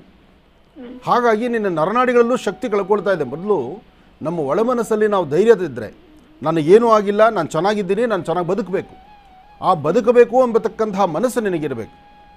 ಜೊತೆಗೆ ನಿನ್ನ ಪರಿಸರದಲ್ಲಿರ್ತಕ್ಕಂಥವ್ರು ಎಲ್ಲರೂ ಒಳ್ಳೆಯವರಾಗಿರ್ತಾರಮ್ಮ. ಎಲ್ಲೋ ಒಂದು ಕಡೆ ಒಂದು ಆಡುವಂಥ ಒಂದು ಮಾತು ಹೆಚ್ಚು ಕಮ್ಮಿ ಬಂದಾಗ ನಿನಗೆ ಈ ಸಮಸ್ಯೆ. ಅಸಲು ನಿನಗೆ ಈ ಸಮಸ್ಯೆ ಶುರುವಾಗಿದ್ದಲ್ಲಿ ಪ್ರಾರಂಭಿಕದಲ್ಲಿ ಕುಟುಂಬದಲ್ಲಾಗಿರ್ತಕ್ಕಂಥ ಸಣ್ಣ ವ್ಯತ್ಯಾಸದಿಂದ. ಹೌದೋ ಇಲ್ವೋ? ಹೌದು ಗುರುಜಿ. ಮೊದಲು ಕುಟುಂಬದಲ್ಲಿರುವಂಥ ಸಮಸ್ಯೆನ ಸರಿಪಡಿಸ್ಕೋಬೇಕು ಮನುಷ್ಯ. ಅಲ್ಲಿ ನೆಮ್ಮದಿ ಇದ್ದರೆ ನೀನು ಎಲ್ಲ ಕಡೆ ನೆಮ್ಮದಿಯಾಗಿರ್ತೀಯ. ಅಲ್ಲಿ ಯಾವಾಗ ನಿನಗೆ ಆ ಖುಷಿಯನ್ನು ಸಿಕ್ಕೋದಿಲ್ವೋ ಅವಾಗ ಇದೆಲ್ಲ ವ್ಯತ್ಯಾಸಗಳು ಆಗ್ತಾ ಹೋಗುತ್ತೆ. ಹಾಗೆ ದಿನಕ್ಕೊಂದ್ಸತಿ ನೀನು ಇದೇ ಥರ ಮನಸ್ಸಲ್ಲಿ ತಂದ್ಕೊಂಡು 24 ಗಂಟೆ ಬೆಡ್ ಮೇಲೆ ಮಲ್ಕೊಂಡ್ರೆ ನಿನ್ನ ಈ ವಯಸ್ಸಿಗೆ ನಿನ್ನ ಚಿಂತನೆ ಏನಾಗುತ್ತೆ? ನಿನ್ನ ಪರಿಸರದಲ್ಲಿರ್ತಕ್ಕಂಥವ್ರಾದರೂ ನಿನ್ನ ಖುಷಿಯಾಗಿ ಮಾತಾಡಿಸ್ಬೇಕಾದ್ರೆ, ನಿನ್ನದೇ ಆದಂಥ ಚಿಂತನೆ ನೀನು ಒಂದು ಹೆಜ್ಜೆ ಹಾಕಬೇಕಾದ್ರೆ ನಿನ್ನ ಭವಿಷ್ಯತ್ತು ಚೆನ್ನಾಗಿರ್ಬೇಕು. ನಾನು ಹೇಳ್ತೀನಿ ಕೇಳು, ಇವತ್ತು ನಾನು ಹೇಳೋ ಮಾತನ್ನು ಚೆನ್ನಾಗಿ ಆಲೋಚನೆ ಮಾಡು. ನಿನಗೆ ಯಾವುದೇ ತಂತ್ರಸಾರ ಇಲ್ಲ, ಮಾಟ ಮಂತ್ರ ಇಲ್ಲ, ದಾಟಿರ್ತಕ್ಕಂಥದ್ದಿಲ್ಲ, ಆರೋಗ್ಯದಲ್ಲಿ ಅಂಥ ದೊಡ್ಡ ಸಮಸ್ಯೆನೂ ಯಾವುದೂ ಇಲ್ಲ. ನಿನ್ನ ಸ್ವರ ಬಹಳ ಸ್ಪಷ್ಟವಾಗಿದೆ, ಚೆನ್ನಾಗಿದೆ. ನಿನ್ನ ಸ್ವರ ತರಂಗ ಪ್ರಕಾರ ಚಂದ್ರ ಮತ್ತು ಗುರು ಇರ್ತಕ್ಕಂಥ ಆಸ್ಥಾನವೂ ಚೆನ್ನಾಗಿದೆ. ಮನುಷ್ಯನ ಗ್ರಹಗತಿಗಳು ಕೆಟ್ಟಾಗ ಒಂದಿಷ್ಟು ವ್ಯತ್ಯಾಸ ಆಗುತ್ತೆ ನಿಜ, ಆದರೆ ಕಳೆದ 3 ತಿಂಗಳಿಂದ ಅಲ್ಲ ಇದು. ಅದಕ್ಕಾಗಿ ಇವತ್ತೇ ನಾನು ಹೇಳಿದಿಷ್ಟು ಕೆಲಸ ಮಾಡು. ಪ್ರತಿ ದಿವಸ ರಾತ್ರಿ ಹೊತ್ತು 1 ಲೋಟ ಬಿಸಿನೀರಿಗೆ, ಇದನ್ನು 9 ದಿವಸ ಮಾಡು. 1 ಲೋಟ ಬಿಸಿನೀರಿಗೆ ಒಂದಿಷ್ಟು ಚಕ್ಕೆ ದಾಲ್ಚಿನ್ನಿ ಇರುತ್ತಲ್ಲ, ಒಂಚೂರು ದಾಲ್ಚಿನ್ನಿ ಪುಡಿ ಹಾಕು, 1 ಚಿಟಿಕೆ ಜೀರಿಗೆ ಹಾಕು, 1 ಚಿಟಿಕೆಯಷ್ಟು ಓಂಕಾಳು ಹಾಕು. ಓಂಕಾಳು, ಜೀರಿಗೆ, ದಾಲ್ಚಿನ್ನಿ ಈ 3 ರಾತ್ರಿ ನೀರಿಗೆ ಹಾಕು. ಬೆಳಿಗ್ಗೆ ಎದ್ದ ತಕ್ಷಣ ಆ ನೀರು ಕುಡಿ. ಇದನ್ನು ಮಾಡೋದ್ರಿಂದ ನಿನ್ನ ನರನಾಡಿಗಳಲ್ಲಿ ಶಕ್ತಿ ಇರುತ್ತೆ, ನಿನ್ನ ಮುಖದ ವರ್ಚಸ್ಸು ಬರುತ್ತೆ. ಹಾಗೆ ಶ್ರೀಗಂಧ ಚಕ್ಕೆಯಿಂದ ಗಂಧ ತೆಗಿ. ಶ್ರೀಗಂಧ ಚಕ್ಕೆಯಿಂದ ಗಂಧ ತೆಗಿಬೇಕು. ಗಂಧಕ್ಕೆ 2 ಗರಿಕೆ ಹಾಕಬೇಕು, 1 ತುಳಸಿ ಹಾಕಬೇಕು. ಇದಿಷ್ಟನ್ನು ಹಾಕಿ ರಾತ್ರಿ ಮಲಗೋದಕ್ಕೆ ಅರ್ಧ ಗಂಟೆ ಮುಂಚೆ ಮುಖ ತೊಳೆದು ಆ ಗಂಧವನ್ನು ಮುಖಕ್ಕೆ ಲೇಪನ ಮಾಡು. ಹೆಣ್ಣು ಮಕ್ಕಳು ಯಾವತ್ತೂ ಲಕ್ಷಣವಾಗಿರಬೇಕು, ಮುಖ ಸೌಂದರ್ಯ ಇರಬೇಕು, ಮನಸ್ಸಲ್ಲಿ ಹಸರುಮುಖಿತನ ಇರಬೇಕು, ಸಮಾಧಾನ ಇರಬೇಕು. ಇಷ್ಟೆಲ್ಲ ಮಾಡ್ಕೋ. ಇದು ಬಿಟ್ಟು ಬೇರೆ ಯಾವ ಸಮಸ್ಯೆನೂ ನಿನಗಿಲ್ಲ. ನೀನು ಧೈರ್ಯವಾಗಿರು, ಒಳ್ಳೆಯದಾಗುತ್ತೆ, ಹ್ಯಾಪಿಯಾಗಿರಬೇಕು, ಹೆಣ್ಣುಮಕ್ಕಳು ನಗ್ನಗ್ತಾ ಇರಬೇಕು. ಇವತ್ತು ನೀನು ಇಷ್ಟು ಅನುಷ್ಠಾನ ಮಾಡಿದ್ರೆ ನಾಳೆ ಬೆಳಗ್ಗೆ ನೀನು ಚಿಗುರೆ ಥರ ಓಡಾಡ್ತೀಯ. ಒಳ್ಳೆಯದಾಗಲಿ. ಏಕಾದಶಿಯ ಪ್ರಯುಕ್ತವಾಗಿ ಅದ್ಭುತವಾಗಿರತಕ್ಕಂಥ ವಿಶೇಷ ಮಾರ್ಗದರ್ಶನವನ್ನು ತಮಗೆ ತಿಳಿಸಿದ್ದಾರೆ ತಾಯಿ. ಅದನ್ನು ತಾವು ಮನಸ್ಸಲ್ಲಿಟ್ಕೊಂಡು ಮುಂದೆ ಹೋಗಿ ಅಂತ ಹೇಳ್ತಾ ಇನ್ನು ಕಾರ್ಯಕ್ರಮಕ್ಕೆ ಕರೆ ಮಾಡಿದ್ದಕ್ಕಾಗಿ ತಮಗೆ ಧನ್ಯವಾದಗಳಮ್ಮ. ಇನ್ನು ಬಹಳ ವಿಶೇಷವಾಗಿ ಮಹರ್ಷಿವಾಣಿ ಕಾರ್ಯಕ್ರಮಕ್ಕೆ ಸಾಕಷ್ಟು ಅತಿಥಿ ಅಭ್ಯಾಗತರು ಬರ್ತಾನೆ ಇರ್ತಾರೆ, ಗಣ್ಯ ವ್ಯಕ್ತಿಗಳು ಕೂಡ ಬರ್ತಾನೆ ಇರ್ತಾರೆ. ಇವತ್ತಿನ ದಿವಸ ಮಹರ್ಷಿವಾಣಿ ಕಾರ್ಯಕ್ರಮಕ್ಕೆ ಮತ್ತೋರ್ವ ಅತಿಥಿ ಬಂದಿದ್ದಾರೆ. ಅತಿಥಿ ಯಾರು ಅಂದರೆ ಬಹಳ ವಿಶೇಷವಾಗಿ ರೆಟಿನಾ ಕೇಂದ್ರ ವಿಭಾಗದ ವಿಚಾರಕ್ಕೆ ಬಂದಾಗ ಮುಖ್ಯ ವೈದ್ಯರು ನಾರಾಯಣ ನೇತ್ರಾಲಯ. ನಾರಾಯಣ ನೇತ್ರಾಲಯ ಅಂತ ಹೇಳಿದ ತಕ್ಷಣ ತಮ್ಮೆಲ್ಲರಿಗೂ ಕೂಡ ಗೊತ್ತಿರ್ಬೋದು ವಿಚಾರ ಏನು ಅಂತ ಹೇಳಿ. ಬಂದಿರತಕ್ಕಂಥ ವ್ಯಕ್ತಿಯ ಹೆಸರು ಬಂದರು ಡಾಕ್ಟರ್ ಚೈತ್ರಾ ಜಯದೇವ್ ಅಂತ ಹೇಳಿ. ಅವರನ್ನು ಮೊದಲನೇದಾಗಿ ಕಾರ್ಯಕ್ರಮಕ್ಕೆ ಸ್ವಾಗತಿಸೋಣ, ವಿಚಾರ ಏನು ಅನ್ನೋದನ್ನು ತಿಳ್ಕೊಳ್ಳೋಣ. ನಮಸ್ತೆ, ಕಾರ್ಯಕ್ರಮಕ್ಕೆ ಸ್ವಾಗತ. ಡಾಕ್ಟರ್ ನಾರಾಯಣ ಹೃದಯಾಲಯದಿಂದ ಬಂದಿದ್ದಾರೆ, ನಾರಾಯಣ ನೇತ್ರಾಲಯದಿಂದ ಬಂದಿದ್ದಾರೆ ಅಂದರೆ ಸದಾಕಾಲ ಅವರ ಕಾಯಕ, ಅವರ ವಿದ್ವತ್ತು, ಅವರ ಪ್ರತಿನಿತ್ಯದ ನಡಿಗೆ ಏನಿದೆಯೋ ಅದನ್ನು ಮೀರಿ ಇನ್ನೊಂದು ಹೆಜ್ಜೆ ಮುಂದಕ್ಕೆ ನಡೆಯುವಂಥವರೇ ಆ ಭಾಗದಲ್ಲಿರ್ತಕ್ಕಂಥವ್ರು ಅಂತ ನನ್ನ ಮನಸ್ಸಿಗಂತೂ ಹೇಳಿ ಅಲ್ವಾ ಮೇಡಮ್ ಅವರು? ಯಾಕೆಂದರೆ ನಿಮ್ಮ ಕಾಯಕ ನೇತ್ರಗಳ ಬಗ್ಗೆ ನೇತ್ರ ತಜ್ಞರಾಗಿರ್ತಕ್ಕಂಥವ್ರು ನೇತ್ರಕ್ಕೆ ಬಂದೊದಗುವಂಥ ಸಮಸ್ಯೆ ಎಲ್ಲಿಂದ ಬರುತ್ತೆ ಎಂಬತಕ್ಕಂತಹ ಆ ತಳಬೇರು, ಆ ಬೇರೇನಿದೆ ತಾಯಿ ಬೇರು, ಕಂಪ್ಲೀಟಾಗಿ ಅದನ್ನು ಕಿತ್ತು ಬಿಸಾಕ್ಬಿಟ್ಟು ಮನುಷ್ಯನ ಸುಂದರವಾದ ಬದುಕಲ್ಲಿ ಬದುಕಬೇಕು ಎಂಬತಕ್ಕಂಥ ಚಿಂತನೆ ಮಾಡಿದ್ದು, ಆ ಚಿಂತನೆ ಮಾಡುವಂಥ ಗುಣವುಳ್ಳಂಥವರಾಗಿದ್ದು ನಮ್ಮ ಡಾಕ್ಟರ್ ಭುಜಂಗ ಶೆಟ್ಟಿಯವರು. ಅವರ ಚಿಂತನೆಗೆ ಕೈ ಜೋಡಿಸಿರ್ತಕ್ಕಂಥವರು ಕಂಡು ಕಾಣದಂಥ ಕೈಗಳು ಸಾಕಷ್ಟು, ಅದರಲ್ಲಿ ನಮ್ಮ ಡಾಕ್ಟರ್ ಸಹಿತ. ಹೌದು. ಹಾಗಾಗಿ ತಾವು ಬಂದದ್ದು ಏನು ವಿಚಾರ ಅಂತ ನಾನು ಚಿಂತನೆ ಮಾಡ್ತೇನೆ, ನನಗೆ ಗೊತ್ತಾಗುತ್ತೆ. ಆದರೆ ಒಂದು ಸಂತೋಷ, ನೀವು ಅವರೊಂದಿಗೆ ಇದ್ದಾಗ, ಜೊತೆಗೆ ನಮ್ಮ ಕಾರ್ಯಕ್ರಮದ ಬಗ್ಗೆ ಅವರು ಸಾಕಷ್ಟು ಧ್ವನಿ ಎತ್ತಿದ್ರು, ಮಾತಾಡಿದರು. ಎಲ್ಲೋದ್ರೂ ಸಹಿತ ನಿಮ್ಮ ಬಗ್ಗೆ ಮಾತಾಡ್ತಾರೆ ಗುರುಗಳೇನೋ ಮಾತಾಡಿದರು. ನನಗೂ ಬಹಳ ಸಂತೋಷನೇ. ನಮ್ಮ ಈ ಕಾರ್ಯಕ್ರಮದಿಂದ ಎಷ್ಟೋ ಜನಕ್ಕೆ, ಯಾಕೆಂದರೆ ಈ ಸಕ್ಕರೆ ಕಾಯಿಲೆಯಿಂದ ನರಳುತ್ತಿರ್ತಕ್ಕಂಥವ್ರು ಸಾಕಷ್ಟು ಜನ. ಸಕ್ಕರೆ ಕಾಯಿಲೆ ಎಂಬತಕ್ಕಂಥದ್ದು ಪ್ರಾರಂಭ ಆದರೆ ಇಡೀ ದೇಹದಲ್ಲಿರ್ತಕ್ಕಂಥ ಆರ್ಗನ್ಸ್, ದೇಹದಲ್ಲಿರ್ತಕ್ಕಂಥ ಭಾಗಗಳೇನೇನಿದೆ ಪ್ರತಿಯೊಂದು ಸಹಿತ ಹೊಡೆದ ತಿನ್ನತೆ ಎಂಬತಕ್ಕಂಥ ಚಿಂತನೆ ಮಾಡಿ ಆಹಾರವೇ ಆರೋಗ್ಯ ಎಂಬತಕ್ಕಂತಹ ನುಡಿಯಿಂದ ಅವರು ಜನನ ಪ್ರತಿಯೊಬ್ಬರು ಸಹ ಜಾಗೃತಿ ಮಾಡ್ತಿದ್ದರು. ಅಂತಹ ನಿಟ್ಟಿನಲ್ಲಿ ಅವರ ಜೊತೆಗೆ ಕೈ ಜೋಡಿಸಿದಂಥವರು ನಮ್ಮ ವೈದ್ಯರನ್ನು ಮಾತಾಡ್ಸೋಣ. ಅದು ನನಗೆ ಇನ್ವಿಟೇಷನ್ ಕೊಟ್ಬಿಡಿ, ನೀವು ಮಾತಾಡಿದ್ರೆ ಚೆನ್ನ. ಭಗವತಿ, ನೀವು ಮಾತಾಡಿ. ಡಾಕ್ಟರ್ ಭುಜಂಗ್ ಶೆಟ್ಟಿ ಅವ್ರ ಜೊತೆಗೆ ನಾನು 10 ವರ್ಷದ ಮೇಲೆ ಕೆಲಸ ಮಾಡಿದ್ದೀನಿ. ಅವರು ಕಣ್ಣಿನ ಡಾಕ್ಟ್ರ್ ಆಗಿರ್ಬೋದು, ಕಣ್ಣಿನ ಸ್ಪೆಷಲಿಸ್ಟ್ ಆಗಿರ್ಬೋದು. ಬಟ್ ಅವರು ಕೊನೆ 3-4 ವರ್ಷದಿಂದ ಬರೀ ಸಕ್ಕರೆ ಕಾಯಿಲೆ ಮೇಲೆ ಜಾಸ್ತಿ ಅವರು ರಿಸರ್ಚ್ ಮಾಡ್ತಾಯಿದ್ರು. ಅದ್ರ ಬಗ್ಗೆ ಹೆಂಗೆ ಬರೀ ಆಹಾರದಿಂದ ನಾವು ಶುಗರ್ ಕಾಯಿಲೆನ ಹಿಂದೆ ಮಾಡ್ಬೋದು, ಅದರದ್ದು ಕಾಂಪ್ಲಿಕೇಶನ್ಸ್ ಏನು ಬರುತ್ತೆ ಕಣ್ಣಿಗೆ, ಬೇರೆ ಬಾಡಿಯಲ್ಲೂ ಏನೇನು ಕಾಂಪ್ಲಿಕೇಶನ್ಸ್ ಬರುತ್ತೆ ಅದನ್ನೆಲ್ಲ ನಾವು ಹೆಂಗೆ ತಡೆಗಟ್ಬೋದು ಅಂತ ತುಂಬ ಅದ್ರ ಬಗ್ಗೆ ವಿಚಾರ ಮಾಡಿದ್ರು. ಅವರು ಸ್ವತಃ ಅವ್ರ ಕಾಯಿಲೆನೇ ಕೂಡ ಮಾತ್ರೆ ಇಲ್ಲದೆ ಅದನ್ನು ಕ್ಯೂರ್ ಮಾಡ್ಕೊಂಡಿದ್ರು. ಬರೀ ಊಟ, ಆಹಾರ, ಯಾವ ಆಹಾರ ತಿನ್ನಬೇಕು ಯಾವುದು ತಿನ್ನಬಾರ್ದು ಅಂತ. ನಾನಿರೋದು ರೆಟ್ನಾ ಡಿಪಾರ್ಟ್ಮೆಂಟಲ್ಲಿ. ಅವರು ಅದ್ರ ಪ್ರಕಾರ ಹೆಂಗೆ ನಾವು ಶುಗರ್ ಕಾಯಿಲೆಯಿಂದ ಬರೋ ಕಾಂಪ್ಲಿಕೇಶನ್ಸ್, ಅದಕ್ಕೆ ನಾವು ಡಯಾಬಿಟಿಕ್ ರೆಟ್ನೋಪತಿ ಅಂತ ಹೇಳ್ತೀವಿ, ಅದನ್ನು ಪೇಷಂಟ್ಸಿಗೆ ಬರೋಕ್ಕಿಂತ ಮುಂಚೆ ಅದನ್ನು ನಾವು ಹೆಂಗೆ ಪ್ರಿವೆಂಟ್ ಮಾಡ್ಬೋದು, ಪೇಷಂಟ್ಸಿಗೆ ಹೆಂಗೆ ಅಡ್ವೈಸ್ ಮಾಡಬೇಕು, ಹೆಂಗೆ ಅವರು ಡೈಲಿ ಅವ್ರು ಏನೇನು ಆಹಾರ ತೊಗೊಳ್ತಾರೋ ಅದರಲ್ಲಿ ಹೆಂಗೆ ಅವ್ರನ್ನ ಕಂಟ್ರೋಲ್ ಮಾಡ್ಬೋದು ಅಂತ ತುಂಬಾ ನಮಗೆಲ್ಲ ಹೇಳ್ತಾಯಿದ್ರು. ಅವ್ರ ಜೊತೆ ಕೂಡ ಒಂದು ಬುಕ್ ಬರೆದಿದ್ದೀವಿ, ಬೇಗ ಬರುತ್ತೆ, ಎಲ್ಲರೂ ನೀವು ಓದ್ಬೋದು. ಅದನ್ನು ನಾವು ಹೆಂಗೆ ಫಾಲೋ ಮಾಡಬೇಕು, ದಿನನಿತ್ಯ ಹೆಂಗೆ ನಾವು ಕೇರ್ ತೊಗೋಬೇಕು ಅಂತ ಅದ್ರ ಬಗ್ಗೆ ಬರೆದಿದ್ದೀವಿ. ನೀವು ಖಂಡಿತ ಅದನ್ನು ಓದಿ ನಿಮ್ಮ ಶುಗರ್ ಕಾಯಿಲೆನ ಫಸ್ಟ್ ಆಫ್ ಆಲ್ ಬರಲೇಬಾರ್ದು, ಬಂದರೂ ಅದನ್ನು ಹೆಂಗೆ ಕಂಟ್ರೋಲ್ ಮಾಡಬೇಕು ಅಂತ ನಾವು ತುಂಬ ಅದ್ರ ಬಗ್ಗೆ ಬರೆದಿದ್ದೀವಿ. ತುಂಬ ಸಂತೋಷ ಡಾಕ್ಟ್ರೆ. ಯಾಕೆಂದರೆ ನಮ್ಮ ಮಹರ್ಷಿವಾಣಿ ಕಾರ್ಯಕ್ರಮಕ್ಕೆ ಬಂದಾಗಲೂ ಅವರ ಸರಳತೆ, ಅವರು ವೈದ್ಯರಾದರೂ ವೈದ್ಯರ ಸ್ಥಾನವನ್ನು ಮರೆತು ನಾವೆಲ್ಲರ ಹೃದಯದ ಆರೋಗ್ಯವನ್ನು, ಯಾಕೆಂದರೆ ಸಕ್ಕರೆ ಕಾಯಿಲೆಗೆ ವಯಸ್ಸಿನ ತಾರತಮ್ಯ ಇಲ್ಲ. ಚಿಕ್ಕ ವಯಸ್ಸಿಂದ ದೊಡ್ಡವರೆಗೂ ಎಲ್ಲೆಲ್ಲೂ ಬಂದ್ಬಿಡುತ್ತೆ. ಬಂದಾದ ಮೇಲೆ ಶುರುವಾಗುತ್ತೆ ಮನೆ ಮಂದಿಗೆ ಟ್ಯಾಕ್ಸ್ ಹಾಕೋದಕ್ಕೆ. ಟ್ಯಾಕ್ಸನ್ನು ಕಟ್ಟಲಿಕ್ಕೆ ಆಗದಿರ ಒದ್ದಾಡುವಂಥವರು ಸಾಕಷ್ಟು ಜನ ಆಗಿಬಿಡ್ತಾರೆ. ವಯಸ್ಸಾಗಿರ್ತಕ್ಕಂಥ ಪೋಷಕರಿಗೆ ಮಾತ್ರೆ ಬೇಕು. ಅವರು ಮೈಕೈ ನೋವಿದೆ, ಕಾಲು ಉರಿ ಇದೆ, ಪಾದಗಳು ಉರಿ ಇದೆ, ಕಣ್ಣು ಮಂಜಾಗ್ತಾ ಇದೆ, ದಿನಕ್ಕೊಂದೊಂದು ಸಮಸ್ಯೆ ಶುರು ಆಗ್ತಾನೆ ಇರುತ್ತೆ. ಮಕ್ಕಳ ಮುಂದೆ ದಿನಕ್ಕೊಂದು ಸಮಸ್ಯೆ ಹೇಳ್ತಿದ್ರೆ, ಏನಪ್ಪ ನಿಮ್ಮ ಹಣೆ ಬರ, ಮಾತಾಡಿದ್ರೆ ಮನೆಗೆ ಬಂದರೆ ಡಾಕ್ಟರ್ ಹತ್ರ ಕರ್ಕೊಂಡು ಹೋಗ್ಬೇಕು ಅಂತೀರಿ, ದಿನಕ್ಕೊಂದು ಸತಿ ಸುಸ್ತು ಅಂತೀರಿ, ಕಾಲುರಿ ಅಂತೀರಿ, ಇವತ್ತು ಕಾಲುರಿ ಅಂತೀರಿ, ನಾಳೆ ದಿವಸ ಕಣ್ಣು ಕಾಣಿಸಲ್ಲ ಅಂತ ಹೇಳ್ತೀರಿ.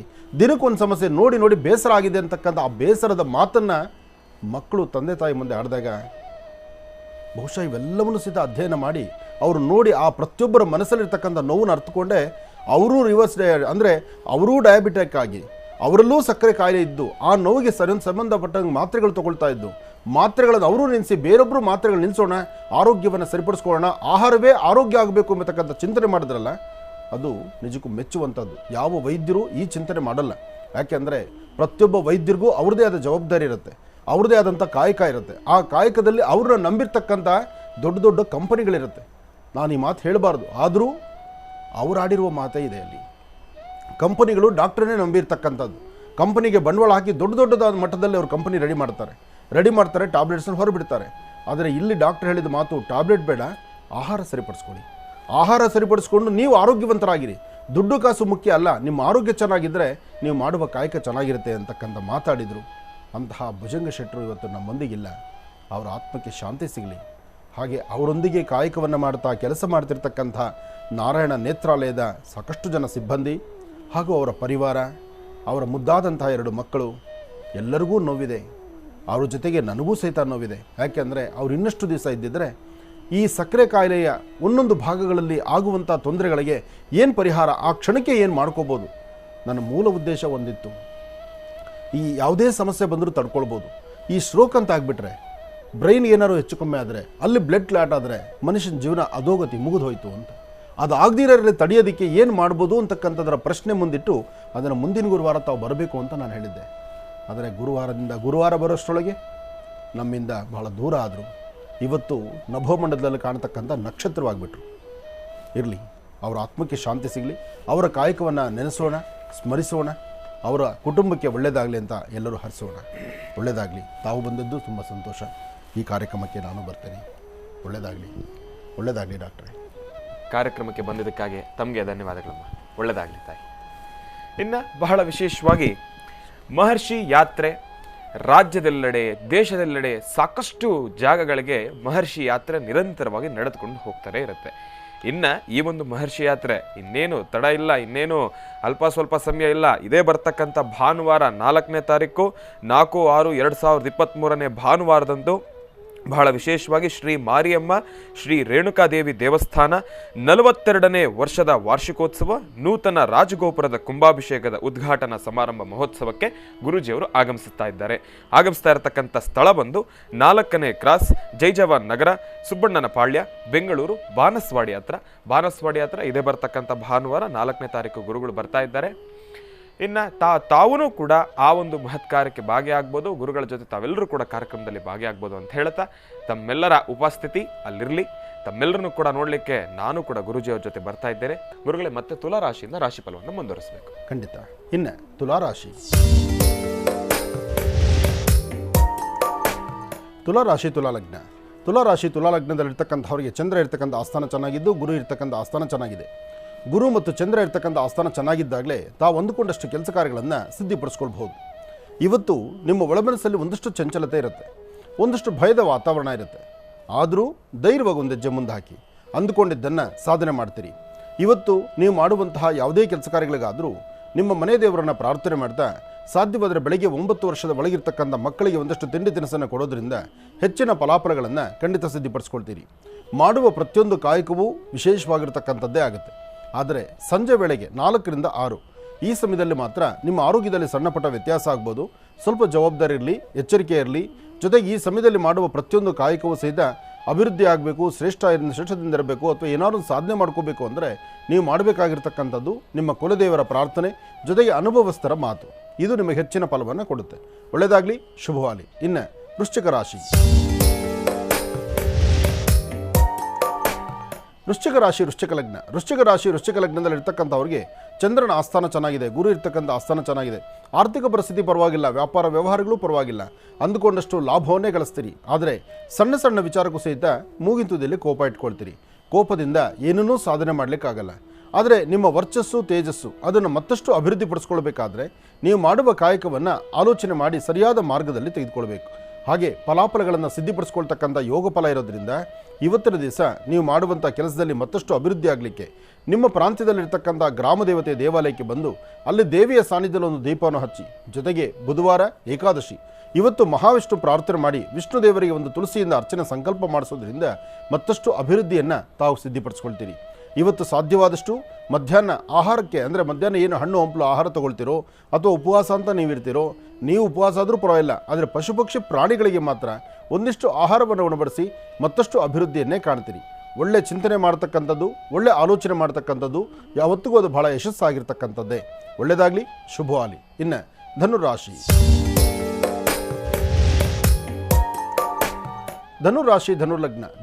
ಧನುರ್ಲಗ್ನದಲ್ಲಿರ್ತಕ್ಕಂಥವ್ರಿಗೆ ಆರೋಗ್ಯದಲ್ಲಿ ಸಣ್ಣ ಪುಟ್ಟ ವ್ಯತ್ಯಾಸ, ಮನಸ್ಸು ನೆಮ್ಮದಿಯಿಲ್ಲದೆ ಇರತಕ್ಕಂಥದ್ದು, ಅಧಿಕವಾದಂಥ ಚಂಚಲತೆಗೊಳಗಾಗ್ತಕ್ಕಂಥದ್ದು, ಹಣಕಾಸಿನ ವಿಚಾರ ಯಾರಿಗೋ ಏನಾದ್ರು ವಸ್ತುಗಳನ್ನು ಕೊಟ್ಬಿಡ್ತೀರಿ, ಕೊಟ್ಟಂಥದ್ದು ಪುನಃ ವಾಪಸ್ ಬರೋದಿಲ್ಲ, ಆಗ ತುಂಬ ಕಣ್ಣೀರು ಹಾಕ್ತೀರಿ.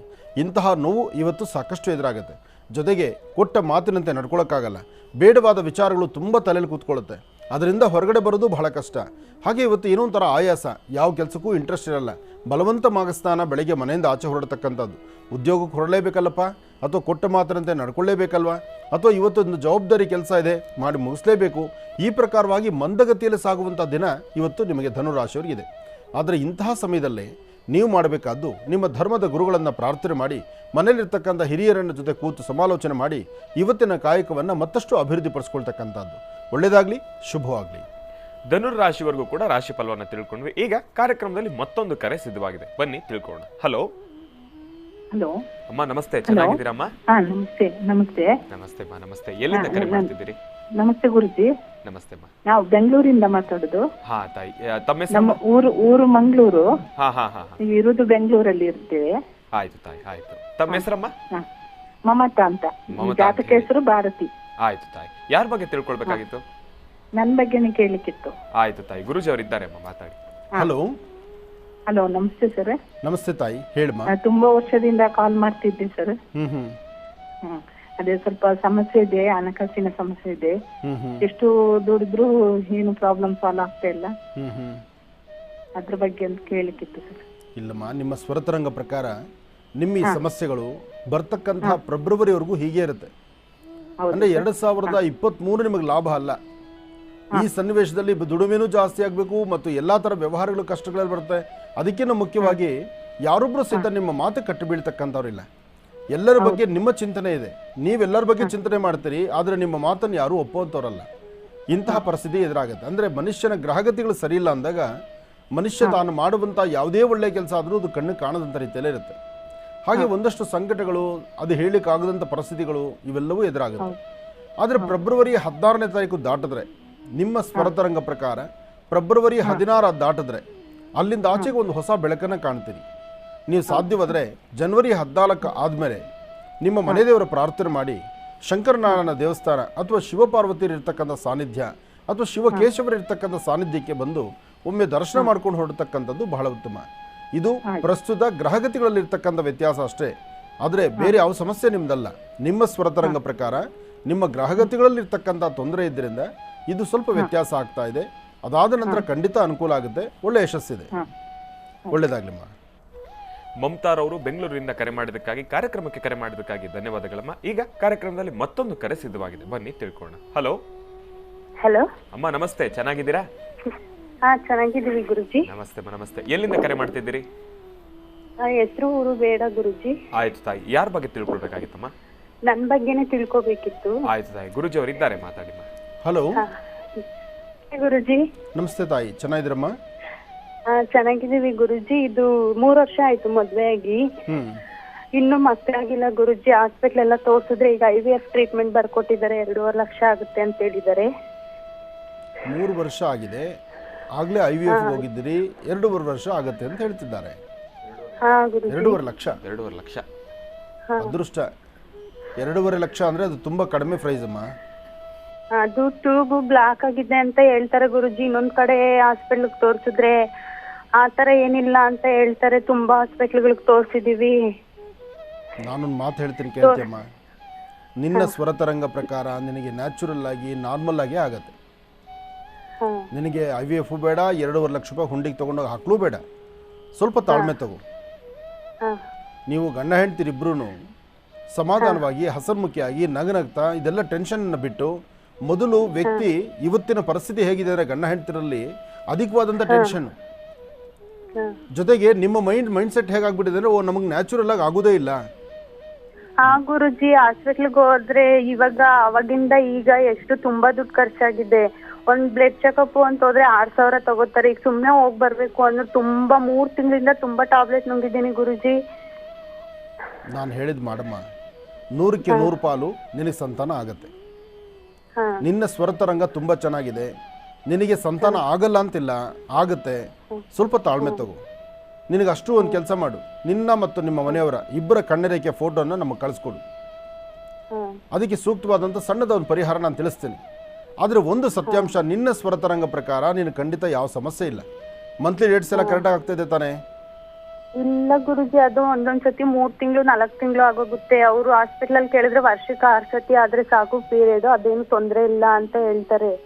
ನಾನು ಹೇಳೋದು ಕೇಳಿ, ಈಗ ಫಸ್ಟ್ ನೀನು ಡೇಟ್ ಸರಿ ಮಾಡ್ಕೊಳ್ಳೋದಕ್ಕೆ ಬೇಕಾಗಿರುವಂಥ ಮೆಡಿಸಿನ್ ತಗೋ. ಅದು ಆಯುರ್ವೇದಿಕಲ್ಲಿ ಒಳ್ಳೆ ಮೆಡಿಸಿನ್ಸ್ ಇದೆ.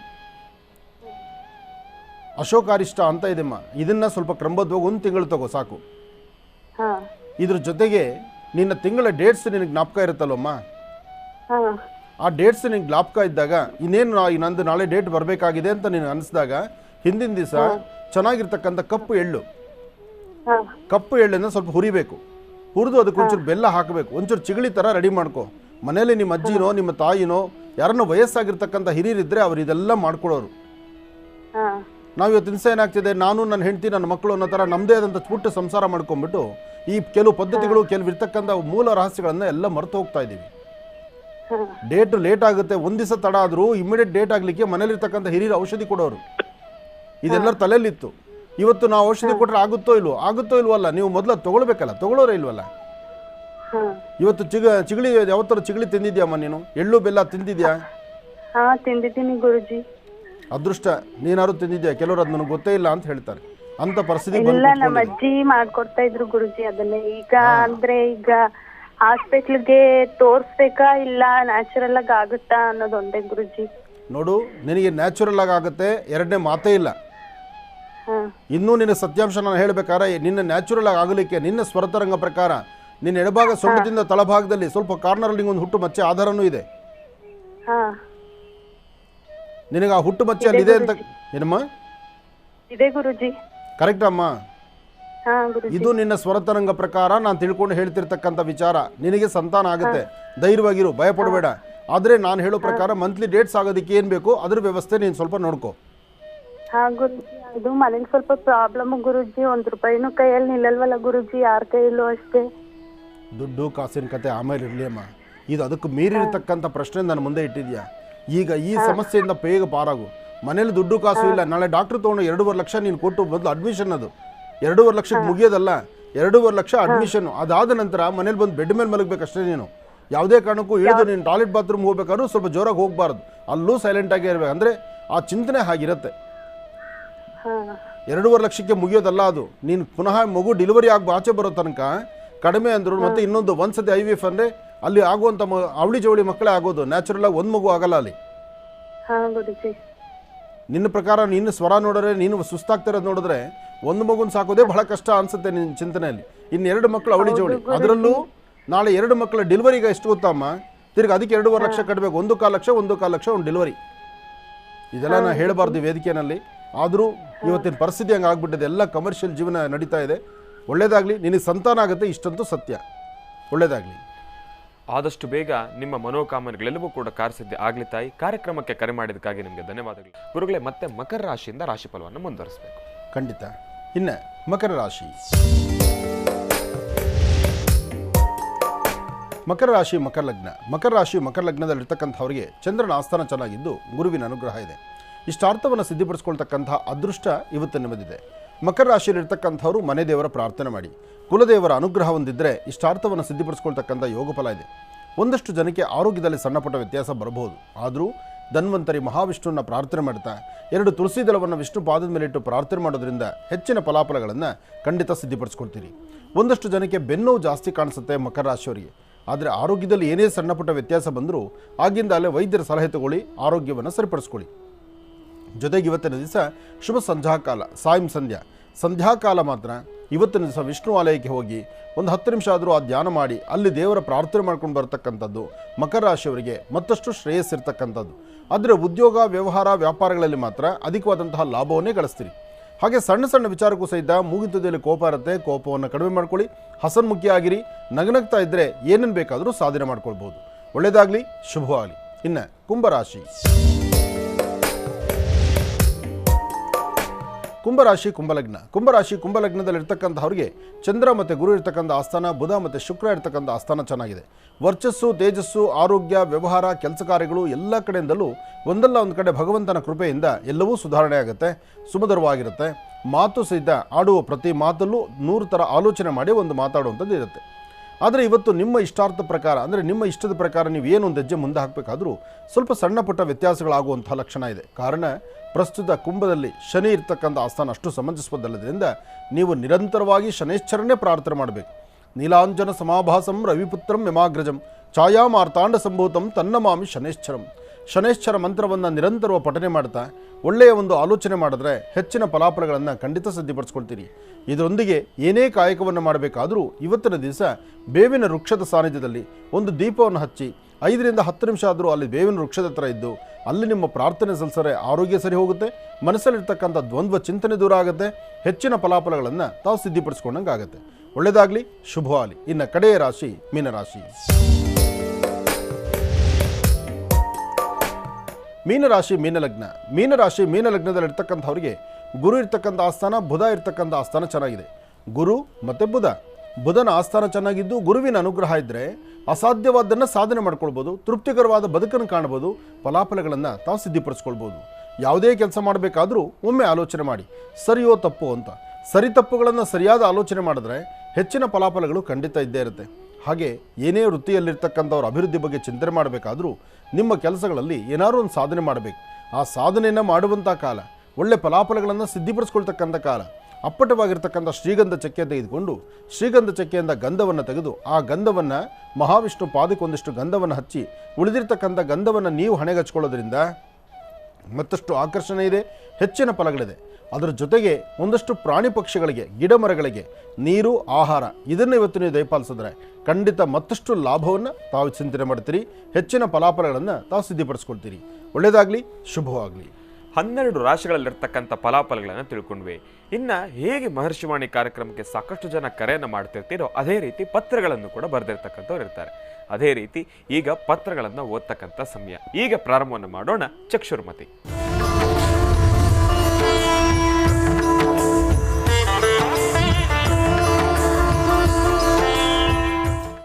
ಗುರುಗಳೇ, ಇವತ್ತು ಇವತ್ತಿನ ದಿವಸ ಬಂದಿರತಕ್ಕಂಥ ಪತ್ರದಲ್ಲಿ ಒಂದು ಅರ್ಧನಾರೀಶ್ವರನ ಚಿತ್ರವನ್ನು ಕೂಡ ಬಿಡಿಸಿ ಕಳಿಸಿದ್ದಾರೆ. ಅದರ ಜೊತೆ ಅವರ ಕಣ್ಣಿನ ರೆಕ್ಕೆ ಫೋಟೋವನ್ನು ಕೂಡ ಕಳಿಸಿದ್ದಾರೆ ಗುರುಗಳೇ.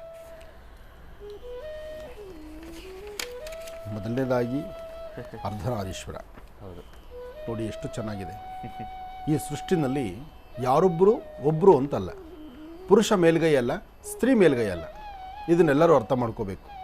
ಒಂದು ಕುಟುಂಬ, ಒಂದು ಸಂಸಾರ, ಒಂದು ಸುಂದರವಾದ ಬದುಕು, ಜೀವನ ಇದು ನಡಿಬೇಕಾದ್ರೆ ಜೋಡಿ ಎತ್ತುಗಳ ಥರ ಗಂಡು ಹೆಣ್ಣು ಮನೆಗಿರ್ತಕ್ಕಂಥ ತಂದೆ ತಾಯಿ ಅವರಿಬ್ಬರು ಸಹಿತ ಹಾಗೆ ಸಮಂಜಸವಾಗಿ ನಡೆದ್ರೇ ಆ ಕುಟುಂಬ ಮನೆತನ ಎಲ್ಲವೂ ಚೆನ್ನಾಗಿರ್ತಕ್ಕಂಥದ್ದು. ಅದರ ಒಂದು ಪ್ರತಿಯಾಗಿ ಇದನ್ನು ನೀವು ಮಾಡಿ ಕಳಿಸಿದ್ರಿ, ತುಂಬ ಸಂತೋಷ. ಸೊ ಇಲ್ಲಿ ಯಾರೂ ಮೇಲಲ್ಲ, ಯಾರೂ ಕೀಳಲ್ಲ, ಇಬ್ಬರೂ ಸಮ ಇರಬೇಕು. ಅದಕ್ಕೆ ಕರೆಕ್ಟಾಗಿ ಸೆಂಟ್ರ್ ಒಂದು ಲೈನ್ ಹಾಕಿ ವ್ಯವಸ್ಥಿತವಾಗಿ ಒಂದು ಭಾಗದಲ್ಲಿ ಕಿವಿಗಿರಬೇಕಾದ್ದು ಹೂ ಇದೆ, ಇನ್ನೊಂದು ಭಾಗದಲ್ಲಿ ಎಲ್ಲವೂ ಕರೆಕ್ಟಾಗಿ ಒಂದು ರುದ್ರಾಕ್ಷಿ ಇದೆ, ಎಲ್ಲವೂ ಚೆನ್ನಾಗಿ ಮಾಡಿದ್ದೀರಿ. ಒಳ್ಳೆಯದಾಗಲಿ. ಹೇಳಪ್ಪ ಗುರುಗಳೇ. ಗುರು ಬ್ರಹ್ಮ ಗುರು ವಿಷ್ಣು ಗುರುದೇವೋ ಮಹೇಶ್ವರ ಗುರು ಸಾಕ್ಷಾತ್ ಪರಬ್ರಹ್ಮ ತಸ್ಮೈ ಶ್ರೀ ಗುರುವೇ ನಮಃ. ಕೋಟಿ ಕೋಟಿ ನಮಸ್ಕಾರಗಳು ಗುರುಗಳೇ. ಆನಂದ್ ಗುರುಜಿಯವರಿಗೆ ಮತ್ತು ಶ್ರೀನಿವಾಸ್ ಶರ್ಮಾ ಗುರುಜಿಯವರಿಗೆ ನನ್ನ ನಮಸ್ಕಾರಗಳು. ಗುರುಗಳೇ, ನಾನು ರೇಣುಕಾ ಬೆಳಗಾವಿಯಿಂದ ಪತ್ರವನ್ನು ಬರಿತಾ ಇದ್ದೇನೆ. ಗುರುಗಳೇ, ನನಗೆ ಮದುವೆ 26/4/2012 ಇಸವಿಯಲ್ಲಿ ನನಗೆ ಮದುವೆ ಆಗಿದೆ ಗುರುಗಳೇ. ಅದಾಗೆ ಕರೆಕ್ಟಾಗಿ 1 ವರ್ಷ 2013ರಲ್ಲಿ ನನಗೊಂದು ಗಂಡು ಮಗುವಿಗೆ ಸಂತಾನ ಆಗುತ್ತೆ. ಅದಾಗೆ ಕರೆಕ್ಟಾಗಿ 1 ವರ್ಷ ಆದಮೇಲೆ ಒಂದು ಹೆಣ್ಣು ಮಗುವಿಗೂ ಕೂಡ ನಾನು ಜನ್ಮವನ್ನು ಕೊಡ್ತೇನೆ. ಆದರೆ ಹೆಣ್ಣು ಮಗು ಗಂಡು ಮಗು ಇದೆರಡರ ಡೆಲಿವರಿ ಸಮಯ ನನಗೆ ಸಿಸರನ್ನೇ ಆಗಿರತಕ್ಕಂಥ ಕಾರಣದಿಂದ ಹೆಣ್ಣು ಮಗುವಿನ ಡೆಲಿವರಿ ಸಮಯದಲ್ಲಿ, ಅಂದರೆ ಆ ಒಂದು ಸಂತಾನದ ಸಮಯದಲ್ಲಿ ಫ್ಯಾಮಿಲಿ ಪ್ಲಾನಿಂಗನ್ನು ಮಾಡಿಸ್ಕೊಂಡಿದ್ದೇನೆ ಅಂತ ಹೇಳ್ತಾ ಇದ್ದಾರೆ ಗುರುಗಳು. ಅದಾದ ನಂತರ ಗಂಡು ಮಗುವಿಗೆ 3.5 ವರ್ಷವಿದ್ದಾಗ ಸ್ವಲ್ಪ ಜ್ವರ ಬಂತು ಗುರುಗಳೇ. ಆ ಜ್ವರ ಯಾವ ಕಾರಣಕ್ಕೂ ಕೂಡ ಕಡಿಮೆನೇ ಆಗಲಿಲ್ಲ. ಮತ್ತು ಸೋ ಹಾಸ್ಪಿಟಲ್ಗೂ ಕೂಡ ನಾನು ತೋರಿಸಿದ್ದೆ, ಅಲ್ಲೂ ಕೂಡ ಕಡಿಮೆ ಆಗಲಿಲ್ಲ. ಇನ್ನು ಮನೆಯಲ್ಲಿರ್ತಕ್ಕಂಥವ್ರು, ಸುತ್ತಮುತ್ತಲಿರ್ತಕ್ಕಂಥವ್ರು ಎಲ್ಲರೂ ಕೂಡ ಹೇಳಿದ್ರು, ಇಲ್ಲಮ್ಮ ಪೂಜೆ ಪುನಸ್ಕಾರಗಳಲ್ಲಿ ಏನಾದರೂ ಪರಿಹಾರ ಸಿಗ್ಬೋದೇನೋ ಅಂತ ಹೇಳಿ ಪೂಜೆ ಪುನಸ್ಕಾರಗಳನ್ನು ಕೂಡ ನಾನು ಮಾಡಿಸಿದೆ ಗುರುಗಳೇ. ಆದರೆ ಎಲ್ಲೋ ಒಂದು ಕಡೆ ನನ್ನ ಮಗನ್ನ ನಾನು ಕಳ್ಕೊಂಬಿಟ್ಟೆ ಅಂತ ಹೇಳಿ ಪತ್ರದಲ್ಲಿ ಬರೆದಿದ್ದಾರೆ. ಅಬ್ಬಾ, ಇದು ಬಹುಶಃ ನಿನ್ನೆ ಮೊನ್ನೆ ಯಾವುದೋ ಒಂದು ಕಾಗದ, ಒಂದು ಫೋನ್ ಲೈನ್ ಬಂದಿತ್ತು ನಮಗೆ. ಒಂದು ಫೋನು ಬಂದಿತ್ತು. ಹೌದೌದು, ಫೋನು ಬಂದಿತ್ತು ಗುರುಗಳೇ. ಈ ಒಂದು ವಿಚಾರ ಇವ್ರದ್ದೇನೋ ಅಥವಾ ಬೇರೆಯವರ? ಇಲ್ಲ, ಇವರಲ್ಲ ಬೇರೆಯವರು. ನನ್ನ ಮಗನನ್ನು ಕೂಡ ಕಳ್ಕೊಂಡ್ಬಿಟ್ರೆ, ಆದರೆ ಇದರ ಸಂಪೂರ್ಣ ಹೊಣೆ ನನ್ನ ಮೇಲೆ ಹಾಕ್ಬಿಟ್ಟಿದ್ದಾರೆ. ನನ್ನ ಗಂಡನೂ ಕೂಡ ಇವತ್ತಿನ ದಿವಸ ನನ್ನನ್ನು ನಂಬ್ತಾ ಇಲ್ಲ. ನನ್ನ ಮಗನ ಸಾವಿಗೆ ನಾನೇ ಕಾರಣ ಅಂತ ಹೇಳಿ ನನ್ನ ಗಂಡನೂ ಕೂಡ ನನ್ನನ್ನೇ ದೂರ್ತಾ ಇದ್ದಾನೆ ಅಂತ ಮಾತುಕನ್ನು ಕೂಡ ಇವತ್ತಿನ ದಿವಸ ಪತ್ರದಲ್ಲಿ ತಿಳಿಸಿದ್ದಾರೆ ಗುರುಗಳೇ. ಹಾಗೆ ಮನೆಯಲ್ಲಿ ಚೆನ್ನಾಗಿದ್ರೆ ಎಲ್ಲ ನನ್ನಿಂದ, ಗುರು ಸ್ವಲ್ಪ ವ್ಯತ್ಯಾಸ ಆದರೆ ಇದು ನಂದಲ್ಲ, ನಿಂದೆ ಹಣೆ ಬಾರ, ನಿನ್ನಿಂದ. ಇದು ಎಲ್ಲರ ವಾಸ್ತುಗೃಹಗಳಲ್ಲೂ ಇದೊಂಥರ ಆಡು ಭಾಷೆ ಥರನೇ ಆಗ್ಬಿಡುತ್ತೆ. ಹೌದು ಗುರುಗಳೇ. ಹೇಳಪ್ಪ. ಗುರುಗಳೇ, ಪತ್ರದಲ್ಲಿ ಮತ್ತಷ್ಟು ವಿಚಾರಗಳಿದೆ. ಏನಪ್ಪ ಅಂದರೆ, ಇವತ್ತಿನ ದಿವಸ ಗಂಡ ನಾನು ಇನ್ನೊಂದು ಮದುವೆ ಆಗ್ತೀನಿ, ನನಗೆ ನಿನ್ನ ಅವಶ್ಯಕತೆ ಇಲ್ಲ ಹಂಗಂತ ಹೇಳಿ ಆವತ್ತು ಮಾತನ್ನು ಹೇಳ್ತಾ ಇರ್ತಾರೆ. ಮತ್ತೆ ಕುಡಿಯೋದನ್ನು ಕೂಡ ಕಲ್ತು ಬಿಟ್ಟಿದ್ದಾರೆ. ಇವತ್ತಿಗೆ 7 ವರ್ಷ ಆಗೋಯ್ತು ಗುರುಗಳೇ. ನೆಮ್ಮದಿ ಎಂಬತಕ್ಕಂಥದ್ದು ಇಲ್ಲವೇ ಇಲ್ಲ. ಇವತ್ತಿಗೂ ಕೂಡ ಸರಿ ಹೋಗ್ತಾ ಇಲ್ಲ. ಇವತ್ತು ಸರಿ ಹೋಗುತ್ತೆ, ನಾಳೆ ಸರಿ ಹೋಗುತ್ತೆ ಎಂಬತಕ್ಕಂಥ ಒಂದು ಆತ್ಮವಿಶ್ವಾಸದಿಂದ ಕೂತ್ಕೊಂಡಿದ್ದೇನೆ. ಒಂದು ಹಾಸ್ಪಿಟಲ್ಗೂ ಕೂಡ ಕರ್ಕೊಂಡು ಹೋಗ್ತಾ ಇಲ್ಲ. ನನಗಾಗಲಿ ಮಗುವಿಗೆ ಸ್ವಲ್ಪ ಸಮಸ್ಯೆ ಇದೆ ಅಂತ ಹೇಳಿ. ಆದರೆ ನಾನೇ ಒಂದು ದೃಢ ಮನಸ್ಸಿನ ನಿರ್ಧಾರವನ್ನು ತೆಗೆದುಕೊಂಡು ನನ್ನ ಮಗಳ ಆರೋಗ್ಯವನ್ನು ನಾನು ಮನಸ್ಸಲ್ಲಿಟ್ಕೊಂಡು ನನ್ನ ತವ್ರ ಮನೆಗೆ ಬಂದಿದ್ದೇನೆ. ಈಗ ನಾನು ತವ್ರ ಮನೆಯಲ್ಲೇ ಇದ್ದೇನೆ ಗುರುಗಳೇ. 2 ತಿಂಗಳಾಯಿತು. ಒಂದು ಫೋನ್ ಇಲ್ಲ, ಒಂದು ಕರೆ ಇಲ್ಲ. ಮಗಳನ್ನು ಮನೆಗೆ ಕಳಿಸುವಂತ ಮಾತ್ರ ನನಗೆ ಕರೆ ಮಾಡಿ ಒಂದೇ ಸಮನೆ ಕಿರುಕುಳ ಕೊಡ್ತಾರೆ. ಅತ್ತೆ, ಮಾವ, ನಾದ್ನಿ ಯಾರೂ ಕೂಡ ನನ್ನನ್ನು ನೋಡ್ತಾ ಇಲ್ಲ ಗುರುಗಳೇ. ಬಹಳ ಮನಸ್ಸಿಗೆ ನೋವಾಗಿದೆ. ಆದರೆ ಒಂದಂತೂ ನಿಮ್ಮ ಮಾತಿನ ಮೇಲೆ ಒಂದು ಆತ್ಮವಿಶ್ವಾಸ ಇದೆ ಗುರುಗಳೇ. ನಾನು ಈಗ ಮತ್ತೆ ನನ್ನ ಗಂಡನ ಮನೆಗೆ ಹೋಗ್ಲಾ, ಇಲ್ಲಾಂದ್ರೆ ನಾನು ನನ್ನ ತಾಯಿಯ ಮನೆ ತವ್ರ ಮನೆಯಲ್ಲಿ ಏನಾದರೂ ಒಂದು ಕೆಲಸಕ್ಕೆ ಹೋಗತಕ್ಕಂಥದ್ದು, ಇಲ್ಲಾಂದ್ರೆ ನನ್ನ ಮಗುವಿನ ನೋಡ್ಕೊಳ್ಳಿಕ್ಕೆ ಏನಾದರೂ ಒಂದು ಜೀವನಾಂಶಕ್ಕೆ ಏನಾದರೂ ಒಂದು ದಾರಿ ಮಾಡ್ಕೊಳ್ಳ ಗುರುಗಳೇ ಎಂಬತಕ್ಕಂಥದ್ದನ್ನ ಪತ್ರದಲ್ಲಿ ಬರೆದಿದ್ದಾರೆ ಗುರುಗಳೇ. ನನ್ನ ಗಂಡನ ಮನೆಗೆ ಹೋದ್ರೆ ನಾನು ಮತ್ತೆ ಚೆನ್ನಾಗಿರ್ತೀನ, ನನಗೆ ಕಿರುಕುಳ, ನನ್ನ ಗಂಡನ ಬೈಗುಳಗಳು, ಹೊಡೆಯುವುದನ್ನು ತಡೆಯುವ ಆ ಒಂದು ಧೈರ್ಯವನ್ನ, ಆ ಒಂದು ಸ್ಥೈರ್ಯವನ್ನ, ಶಕ್ತಿಯನ್ನು ಕಳ್ಕೊಂಡ್ಬಿಟ್ಟಿದ್ದೇನೆ ಗುರುಗಳೇ. ಅದಕ್ಕೆ ನೀವೇ ಏನಾದರೂ ದಾರಿ ತೋರಿಸ್ಬೇಕು ಅಂತ ಪತ್ರದಲ್ಲಿ ಬರೆದಿದ್ದಾರೆ ಗುರುಗಳೇ. ಆದರೆ ಪತ್ರವನ್ನು ತಿಳಿಸ್ಕೊಟ್ಟಿದ್ದೇನೆ ಗುರುಗಳೇ. ಆದರೆ ಪತ್ರಕ್ಕೆ ಉತ್ತರವನ್ನು ಮಾತ್ರ ತಾವು ಮುಂದಿನ ಭಾಗದಲ್ಲಿ ಕೊಡ್ಬೇಕು. ಯಾಕಂದ್ರೆ ಸಮಯದ ಅಭಾವ, ಒಂದು ಸಣ್ಣ ವಿರಾಮವೂ ಕೂಡ ಇದೆ ಗುರುಗಳೇ.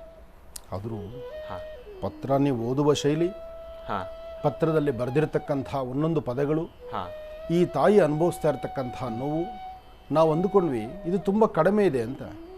ನಿನ್ನೆ ಮೊನ್ನೆ ಬಂದಿರತಕ್ಕಂಥ ಫೋನ್ ಕರೆಗೂ ಇವತ್ತಿಗೂ ಎಷ್ಟು ಹತ್ತಿರದ ಸಂಬಂಧ. ಆದರೆ ಅಲ್ಲಿ ಆತ ಗಾರೆ ಕೆಲಸ ಮಾಡ್ತಕ್ಕಂಥವ್ನು, ಇಲ್ಲಿ ಈತ ವಿದ್ಯಾವಂತನಾಗಿ ಇವನು ನಡ್ಕೊಳ್ತಿರೋದೇನು. ಆತ ಗಾರೆ ಕೆಲಸ ಮಾಡಿ ಬೆಳಗ್ಗೆದ್ದು ತಾನು ಜೀವನ ಮಾಡ್ಕೊಂಡು ಸಾಯಂಕಾಲ ಆದರೆ ಒಂದು ಪಾಕೆಟ್ ಎಣ್ಣೆನೋ ಒಂದು ಬಾಟ್ಲು ಎಣ್ಣೆನೋ ಹಾಕ್ಕೊಂಡು ತಣ್ಣಗೆಲ್ಲೋ ಒಂದು ಮೂಲೆಯಲ್ಲಿ ಮುದುರ್ಕೊಂಡು ಮಲ್ಕೊಳ್ಳೋ ಅಂಥ ಮನುಷ್ಯ. ವಿದ್ಯಾವಂತರಿಗೂ ಅವಿದ್ಯಾವಂತರಿಗೂ ಸ್ವಲ್ಪನೂ ವ್ಯತ್ಯಾಸಗಳಿದ್ದಂಗೆ ಆಗ್ತಿದೆಯಲ್ಲ. ಇರಲಿ, ಈ ವಿಚಾರ ಮಾತಾಡೋಣ, ಕೂತ್ಕೊಳ್ಳಿ. ಇನ್ನು ಬಹಳ ವಿಶೇಷವಾಗಿ ಈ ಒಂದು ಮಹರ್ಷಿವಾಣಿ ಕಾರ್ಯಕ್ರಮ ನಿಜಕ್ಕೂ ಒಂದು ದೇಗುಲ ಅಂತಲೇ ಹೇಳ್ಬೋದು. ಈ ಒಂದು ದೇಗುಲಕ್ಕೆ ಪ್ರಸಾದಗಳು ಬರ್ತಾನೆ ಇರ್ತವೆ, ಮತ್ತು ಈ ಒಂದು ದೇಗುಲದಿಂದ ಪ್ರಸಾದಗಳು ಹೋಗ್ತಾನೆ ಇರ್ತವೆ. ಈ ಒಂದು ವಿಚಾರವನ್ನು ತಿಳಿಸೋದಾದ್ರೆ ಪ್ರತಿನಿತ್ಯ ಯಾವುದಾದ್ರೂ ರೀತಿಯ ಒಂದು ಪ್ರಸಾದ ನಮಗೆ ತಲುಪ್ತಾನೆ ಇರುತ್ತೆ. ಯಾಕೆಂದ್ರೆ ಅದು ಪ್ರತಿಯೊಂದು ಬಾರಿ ಅಂತೂ ಕಾಕತಾಳಿ ಎಂಬ ಅಂತೆ ಗುರುವಾರ ಗುರುರಾಯರ ಪ್ರಸಾದ ಸಿಗುತ್ತೆ, ಇಲ್ಲಾಂದ್ರೆ ಬಾಬಾರವರ ಪ್ರಸಾದ ಸಿಗುತ್ತೆ, ಇಲ್ಲಾಂದ್ರೆ ದತ್ತಾತ್ರೇಯರ ಪ್ರಸಾದ ಸಿಗುತ್ತೆ. ಇನ್ನು ಬುಧವಾರ ಬಂದ್ರೆ ಮಹಾವಿಷ್ಣುವಿನ ಪ್ರಸಾದ ಸಿಗುತ್ತೆ. ಇನ್ನು ಶುಕ್ರವಾರ ಮಂಗಳವಾರ ಬಂದ್ರೆ ದೇವಿಯ ಪ್ರಸಾದ, ಸುಬ್ರಹ್ಮಣ್ಯೇಶ್ವರನ ಪ್ರಸಾದ ಸಿಗುತ್ತೆ. ಈ ಒಂದು ವಿಚಾರವಾಗಿ ತಿಳಿಸೋದಾದ್ರೆ ಇವತ್ತಿನ ದಿವಸ ಬಹಳ ವಿಶೇಷವಾಗಿ, ಇವತ್ತಿನ ದಿವಸ ಕಾಕತಾಳಿ ಎಂಬಂತ ಏನೂ ಇಲ್ಲ, ಆದರೆ ಪರಮೇಶ್ವರನ ಸಂಪೂರ್ಣ ಕೃಪಾಶೀರ್ವಾದ, ಪರಮೇಶ್ವರನ ಅನುಗ್ರಹ ನಮಗೆ ಸಿಕ್ಕಿರ್ತಕ್ಕಂಥದ್ದಿದೆ. ಗುರುಗಳೇ, ಧರ್ಮಸ್ಥಳ ಶ್ರೀ ಕ್ಷೇತ್ರ ಮಂಜುನಾಥ ಸ್ವಾಮಿ ಅಲ್ಲಿಂದ ಆ ಒಂದು ಸಾನ್ನಿಧ್ಯದಿಂದ ಪ್ರಸಾದ ಬಂದಿದೆ. ಗುರುಗಳೇ ಪ್ರಸಾದವನ್ನು ಕಳಿಸಿರ್ತಕ್ಕಂಥವ್ರು ಕೂಡ ನಮ್ಮ ಆಶ್ರಮದ ಸದ್ಭಕ್ತರೇ. ಗುರುಗಳೇ, ಆನಂದ್ ಗುರುಜಿಯವ್ರಿಗೂ ಮತ್ತು ಶ್ರೀನಿವಾಸ್ ಶರ್ಮಾ ಗುರುಜಿಯವ್ರಿಗೂ ನಮಸ್ಕಾರಗಳು. ನಾನು ಸಬ್ಮಂಗಳ ಉಮೇಶ್ ಕುಟುಂಬದ ಪರಿವಾರದಿಂದ ಈ ಒಂದು ಪ್ರಸಾದವನ್ನು ಕಳಿಸಿದ್ದೇನೆ ಗುರುಗಳೇ. ಪ್ರತಿದಿನ ಮಹರ್ಷಿವಾಣಿ ಕಾರ್ಯಕ್ರಮವನ್ನು ವೀಕ್ಷಿಸ್ತಾ ಇದ್ದೇನೆ. ಅಡಿಗೆ ಕಾಂಟ್ರಾಕ್ಟ್ರು. ಹೌದು ಗುರುಗಳೇ, ಹೌದು. ಉಮೇಶ್ ಅವರು ಆಗಲಿ, ತುಂಬ ಸಂತೋಷ. ನೀವು ಕಳಿಸಿರೋ ಪ್ರಸಾದ ಬಂದು ಸೇರಿದೆ. ಜೊತೆಗೆ ನಿಮ್ಮ ಕಾಯಕವನ್ನು ಮೆಚ್ಚುವಂಥದ್ದು ಎಷ್ಟು ಜನಕ್ಕಾದರೂ ಲೀಲಾಜಾಲವಾಗಿ ಎಲ್ಲ ವ್ಯವಸ್ಥೆಗಳನ್ನು ಮಾಡ್ತೀರಿ ಮತ್ತು ದೇವಾಲಯಗಳಲ್ಲಿ ನಿಮ್ಮದೇ ಆದಂತಹ ಕಾಯಕವನ್ನು ಮಾಡ್ತಿದ್ರಿ. ಒಂದು ಗೋಶಾಲೆ ಬೇರೆ ತೆಗೆದಿದ್ದೀರಿ ಅಂತ ಗೊತ್ತಾಯಿತು. ಒಳ್ಳೆಯದಾಗಲಿ, ಶುಭವಾಗಲಿ, ನಿಮ್ಮ ಮನೋಕಾಮನೆ ಸಿದ್ಧಿಯಾಗಲಿ. ನನ್ನ ಆಶೀರ್ವಾದ ಸದಾ ನಿಮಗಿರಲಿ. ಒಳ್ಳೆಯದಾಗಿ ಕಳಿಸಿದ್ದು ಒಂದು ಅದ್ಭುತ ಗುರುಗಳೇ, ನಮ್ಮದೇ ಎನ್ವಲಪ್ ಅಲ್ಲಿ ಕಳಿಸಿದೆ. ನಾನು ಅದೇ ಅಂದ್ಕೊಂಡೆ, ಏನಿದು ನಮ್ಮದ್ರಲ್ಲೇ ಬಂದುಬಿಟ್ಟಿದೆಯಲ್ಲ. ಇರಲಿ ಹೇಳಿ. ಹಾಗೆ ಇನ್ನು ಈ ತಾಯಿ ತನ್ನ ಮಗಳು ಇಬ್ಬರು ಸಂಕಟದಲ್ಲಿದ್ದಾರೆ, ಕಷ್ಟದಲ್ಲಿದ್ದಾರೆ. ನಾನೊಂದು ಮಾತು ಹೇಳ್ತೀನಿ ಕೇಳಮ್ಮ. ಗಂಡನ ಮನೆಯನ್ನು ಬಿಟ್ಟು ತವ್ರ ಮನೆಯಲ್ಲಿರ್ತಕ್ಕಂಥದ್ದು ಸಮಂಜಸ ಅಲ್ಲ. ಗಂಡನ ಮನಸ್ಸನ್ನು ಸಾಧ್ಯವಾದಷ್ಟು ಒಲಿಸ್ಕೊಳ್ಳೋದಕ್ಕೆ ನೋಡಿ. ಯಾರೊಬ್ಬರು ರಾಕ್ಷಸತ್ವವನ್ನು ಮೆರೆದರೂ ಅದು ಒಂದಷ್ಟು ಕಾಲ ಮಾತ್ರ. ತನ್ನ ದೇಹದಲ್ಲಿ ಒಂದಷ್ಟು ಬೇರೆ ಬೇರೆ ಥರ ಚಿಂತನೆಗಳ ಮನಸ್ಸಲ್ಲಿ ಇಟ್ಕೊತಾರೆ, ಅದರಿಂದ ವ್ಯತ್ಯಾಸ ಆಗ್ತಾ ಇರುತ್ತೆ. ಆದರೆ ಅದಕ್ಕೆಲ್ಲ ಒಂದು ಸರಿಯಾದಂಥ ಮಾರ್ಗ ಸಿಗುತ್ತೆ, ಅನುಕೂಲ ಆಗುತ್ತೆ. ಹ್ಯಾಪಿಯಾಗಿರಿ, ಸಂತೋಷವಾಗಿರಿ. ನಿಮ್ಮ ಕಣ್ಣರೇಖೆ ಚೆನ್ನಾಗಿದೆ, ನಾನು ನೋಡಿದ್ದೇನೆ. ನಿಮ್ಮ ಕಣ್ಣರೇಖೆ ನಿಮ್ಮ ಮಗಳ ಕಣ್ಣರೇಖೆಯಲ್ಲಿ ಚೆನ್ನಾಗಿದೆ. ನೀವೆಲ್ಲರೂ ಒಟ್ಟು ಒಂದಾಗ್ತೀರಿ, ಒಂದು ಕುಟುಂಬದಲ್ಲಿ ಸೇರ್ತೀರಿ. ಯಾವುದೇ ಭಯ ಇಲ್ಲ, ಅಂಜಿಕೆ ಇಲ್ಲ, ಹೆದರಬೇಡಿ, ಧೈರ್ಯವಾಗಿರಿ. ಧೈರ್ಯದಿಂದ ಮಾತ್ರ ನೀವು ಧೈರ್ಯವಾಗಿದ್ರೇ ಎಲ್ಲ ಕಾಯಕವೂ ಆಗ್ತಕ್ಕಂಥದ್ದು. ಧೈರ್ಯ ಕೆಡಿಸ್ಕೊಂಡ್ರೆ ಎಲ್ಲ ವ್ಯತ್ಯಾಸ ಆಗೋಗ್ಬಿಡುತ್ತೆ. ಅದಕ್ಕೆ ಅವಕಾಶ ಮಾಡ್ಕೊಳ್ಬೇಡಿ. ಒಳ್ಳೆಯದಾಗಲಿ, ಶುಭವಾಗಲಿ. ಗುರುಗಳೇ, ಇವತ್ತಿನ ದಿವಸ ಕಾರ್ಯಕ್ರಮದಲ್ಲಿ ಸಾಕಷ್ಟು ಮಹತ್ವಪೂರ್ಣ ಮಾಹಿತಿಯನ್ನು ನಮ್ಮೆಲ್ಲರಿಗೂ ಕೂಡ ತಿಳಿಸಿದ್ದೀರಿ. ಇನ್ನು ಕಾರ್ಯಕ್ರಮದ ಕಡೆದಾಗ ನಮ್ಗೆ ಏನು ತಿಳಿಸ್ಕೊಡ್ತೀರಾ ಗುರುಗಳೇ? ಇದು ಕಡೆ ಅಲ್ವೇ ಅಲ್ಲ, ಅಂದ್ರೆ ಯಾವತ್ತೂ ಶುರುವೇ. ಆದರೆ ಒಂದು ಸತ್ಯಾಂಶ, ನೊಂದು ಬೆಂದಿರ್ತಕ್ಕಂಥವ್ರು ಸಾಕಷ್ಟು ಜನ ಕರೆ ಮಾಡ್ತೀರಿ, ಬೇರೆ ಏನೇನೋ ತಲೆಯಲ್ಲಿ ಇಟ್ಕೊಂಡಿರ್ತೀರಿ. ಆದರೆ ನಾನು ಹೇಳೋದಿಷ್ಟೇ, ಕಷ್ಟ ಅಂತ ಏನೇ ಬಂದರೂ ಈ ಹಗಲು ರಾತ್ರಿ ಹೇಗಾಗುತ್ತೋ, ಹಗಲಾದ್ಮೇಲೆ ರಾತ್ರಿ ಆಗಬೇಕು, ರಾತ್ರಿ ಆದಮೇಲೆ ಹಗಲಾಗಬೇಕು. ಕಷ್ಟ ಬಂದಮೇಲೆ ಸುಖ ಸಿಕ್ಕೇ ಸಿಗುತ್ತೆ. ಆ ಕಷ್ಟ ಬಂದಮೇಲೆ ಸಿಗತಕ್ಕಂಥ ಸುಖಕ್ಕೆ ನಾವು ಕಾಯಬೇಕು. ಹಾಗೆ ಸುಖ ಎಂಬತಕ್ಕಂಥದ್ದು ಬಂದಿದ್ದು ನಾವು ಯಾವುದೂ ನೆನಪಲ್ಲಿ ಇಟ್ಕೊಳ್ಳೋದೇ ಇಲ್ಲ. ಇದನ್ನು ಚೆನ್ನಾಗಿ ಅರ್ಥ ಮಾಡ್ಕೊಳ್ಳಿ. ಒಂದು ಕಷ್ಟದ ಕ್ಷಣವನ್ನು ತಲೆಯಲ್ಲಿ ಇಟ್ಕೊಂಡು ನಾಳಿದ್ದು ನೆನ್ನೆ ಆಗಿರೋ ಸಮಸ್ಯೆ, ಇವತ್ತಾಗಿರೋ ಸಮಸ್ಯೆ, ನಾಳಿದ್ದು 6 ತಿಂಗಳಾದರೂ ಅಯ್ಯೋ ಹಿಂಗಾಯ್ತಲ್ಲ. ಅದೇ ಲಾಭದ ಕ್ಷಣವನ್ನು, ಲಾಭವಾಗಿ ಸಂತೋಷವಾಗಿರ್ತಕ್ಕಂಥ ಕ್ಷಣಗಳನ್ನು, ಸಂತೋಷವಾಗಿ ಕಳೆದಿರ್ತಕ್ಕಂಥ ಕ್ಷಣಗಳನ್ನು ನಾವು ಯಾರೂ ತಲೆಯಲ್ಲಿ ಇಟ್ಕೊಳ್ಳೋದೇ ಇಲ್ಲ. ಅದ್ರ ಬಗ್ಗೆ ಚಿಂತನೆಯೂ ಮಾಡಲ್ಲ. ಸಂತೋಷವಾಗಿರ್ತಕ್ಕಂಥದರ ನೆನಪನ್ನು ಇಟ್ಕೊಂಡು ಇರ್ತಕ್ಕಂಥ ಕಷ್ಟಗಳನ್ನು ದೂರ ಮಾಡಿಕೊಂಡು, ಕಷ್ಟ ಎಂಬತಕ್ಕಂಥದ್ದು ಬಂದು ಹೋಗುವಂಥದ್ದು, ಅದು ತವರಲ್ಲಿ ನಿಲ್ಲುವಂಥದ್ದಲ್ಲ ಎಂಬತಕ್ಕಂಥ ಚಿಂತನೆ ಮಾಡಿದ್ರೆ ಎಲ್ಲರಿಗೂ ಒಳಿತಾಗುತ್ತೆ, ಒಳ್ಳೆ ಫಲ ಸಿಗುತ್ತೆ. ಹಾಗೆ ಶಾಲೆ ಓಪನ್ ಆಗಿದೆ. ವಿದ್ಯಾರ್ಥಿನಿಯರಿಗಾಗಲೇ ಶಾಲೆಗೆ ಹೊರಡ್ತಾ ಇದ್ದೀರಿ. ಒಳ್ಳೆಯದಾಗಲಿ. ನಿಮ್ಮ ಅಭ್ಯಾಸ ಕ್ರಮ, ನಿಮ್ಮ ವಿದ್ಯಾಭ್ಯಾಸ ಸಾಧ್ಯವಾದಷ್ಟು ಸುಂದರವಾದಂಥ ರೀತಿಯಲ್ಲಿ ಒಳ್ಳೆಯದಾಗಲಿ, ಒಳ್ಳೆ ಜ್ಞಾನವಂತರಾಗಿ. ಇನ್ನು ಆರೋಗ್ಯದ ಬಗ್ಗೆ ಸಹಿತ ಎಲ್ಲರೂ ಕಾಳಜಿ ಇಟ್ಕೊಳ್ಳೇಬೇಕು. ಆರೋಗ್ಯವೇ ಮಹಾಭಾಗ್ಯ, ಆಹಾರವೇ ಆರೋಗ್ಯ. ಇದನ್ನು ಡಾಕ್ಟರ್ ಭುಜಂಗ್ ಶೆಟ್ಟರು ಭಾಳ ಚೆನ್ನಾಗಿ ಹೇಳಿದ್ದಾರೆ. ಅದನ್ನೇ ಪಾಲನೆ ಮಾಡೋಣ. ವೈದ್ಯರ ಸಲಹೆ ಬೇಕು, ವೈದ್ಯರ ಮಾರ್ಗದರ್ಶನ ಬೇಕು, ವೈದ್ಯರ ಸಹಕಾರ ಖಂಡಿತ ಬೇಕು. ನಾನು ವೈದ್ಯರನ್ನ ಯಾವತ್ತೂ ದೂಷಣೆ ಮಾಡ್ತಕ್ಕಂಥದ್ದಲ್ಲ, ವೈದ್ಯರನ್ನ ನಿಂದಿಸ್ತಕ್ಕಂಥದ್ದಲ್ಲ. ಆದರೆ ನಮ್ಮ ಎಚ್ಚರಿಕೆಯೂ ಇರಬೇಕು. ನಮ್ಮ ಎಚ್ಚರಿಕೆ ನಾವು ಸರಿಯಾಗಿಲ್ದಿರ ವೈದ್ಯರನ್ನ ನಿಲ್ಲಿಸೋದ್ರಲ್ಲಿ ಅರ್ಥವೇ ಇಲ್ಲ. ಹಾಗಾಗಿ ಆಹಾರವನ್ನು ಸರಿಯಾದ ಕ್ರಮಕ್ಕೆ ತೆಗೆದುಕೊಳ್ಳಿ. ಯಾವಾಗ ಏನು ಆಹಾರ ತೊಗೊಳ್ಬೇಕು, ಎಷ್ಟು ಆಹಾರ ತೊಗೊಳ್ಬೇಕು, ಯಾವ ಪ್ರಮಾಣದಲ್ಲಿರಬೇಕು, ನಾಲಿಗೆ ರುಚಿ ಎಷ್ಟಿರಬೇಕು, ಅದನ್ನು ಚಿಂತನೆ ಮಾಡಿ. ನಾಲಿಗೆ ರುಚಿಯನ್ನು ಸಮಂಜಸವಾಗಿ ಇಲ್ಲದಿದ್ದರೆ ಅಲ್ಲಿ ವ್ಯತ್ಯಾಸ ಆಗುತ್ತೆ. ಇದರಿಂದ ಬಹಳ ಅರ್ಥಗರ್ಭಿತವಾದಂತಹ ಜೀವನವನ್ನು ನಾವು ನಡೆಸುವಂಥವ್ರಾಗಬೇಕು. ಇನ್ನು ಬುಧವಾರ ಏಕಾದಶಿ, ಇವತ್ತಂತೂ ಬಹಳ ವಿಶೇಷವಾಗಿರ್ತಕ್ಕಂಥ ದಿನ. ಮಹಾವಿಷ್ಣು ಸಾನ್ನಿಧ್ಯಕ್ಕೆ ಬಂದು ವಿಷ್ಣು ದೇವರ ದರ್ಶನ ಮಾಡಿ 2 ತುಳಸಿ ದಳವನ್ನು ಬಿಟ್ಟು ವಿಷ್ಣುವಿನ ಕೃಪಾಕಟಾಕ್ಷಕ್ಕೆ ಪಾತ್ರರಾಗಿ ಇವತ್ತು ಉಪವಾಸದಲ್ಲಿದ್ದು ನಾಳೆ ದ್ವಾದಶಿ ಪಾರಾಯಣ ಬೇಗ ಆಹಾರವನ್ನು ತೆಗೆದುಕೊಳ್ಳೋದ್ರಿಂದ ಒಳ್ಳೆಯ ಆರೋಗ್ಯ, ಒಳ್ಳೆಯ ಯಶಸ್ಸು. ಒಳ್ಳೆಯದಾಗಲಿ, ಶುಭವಾಗಲಿ.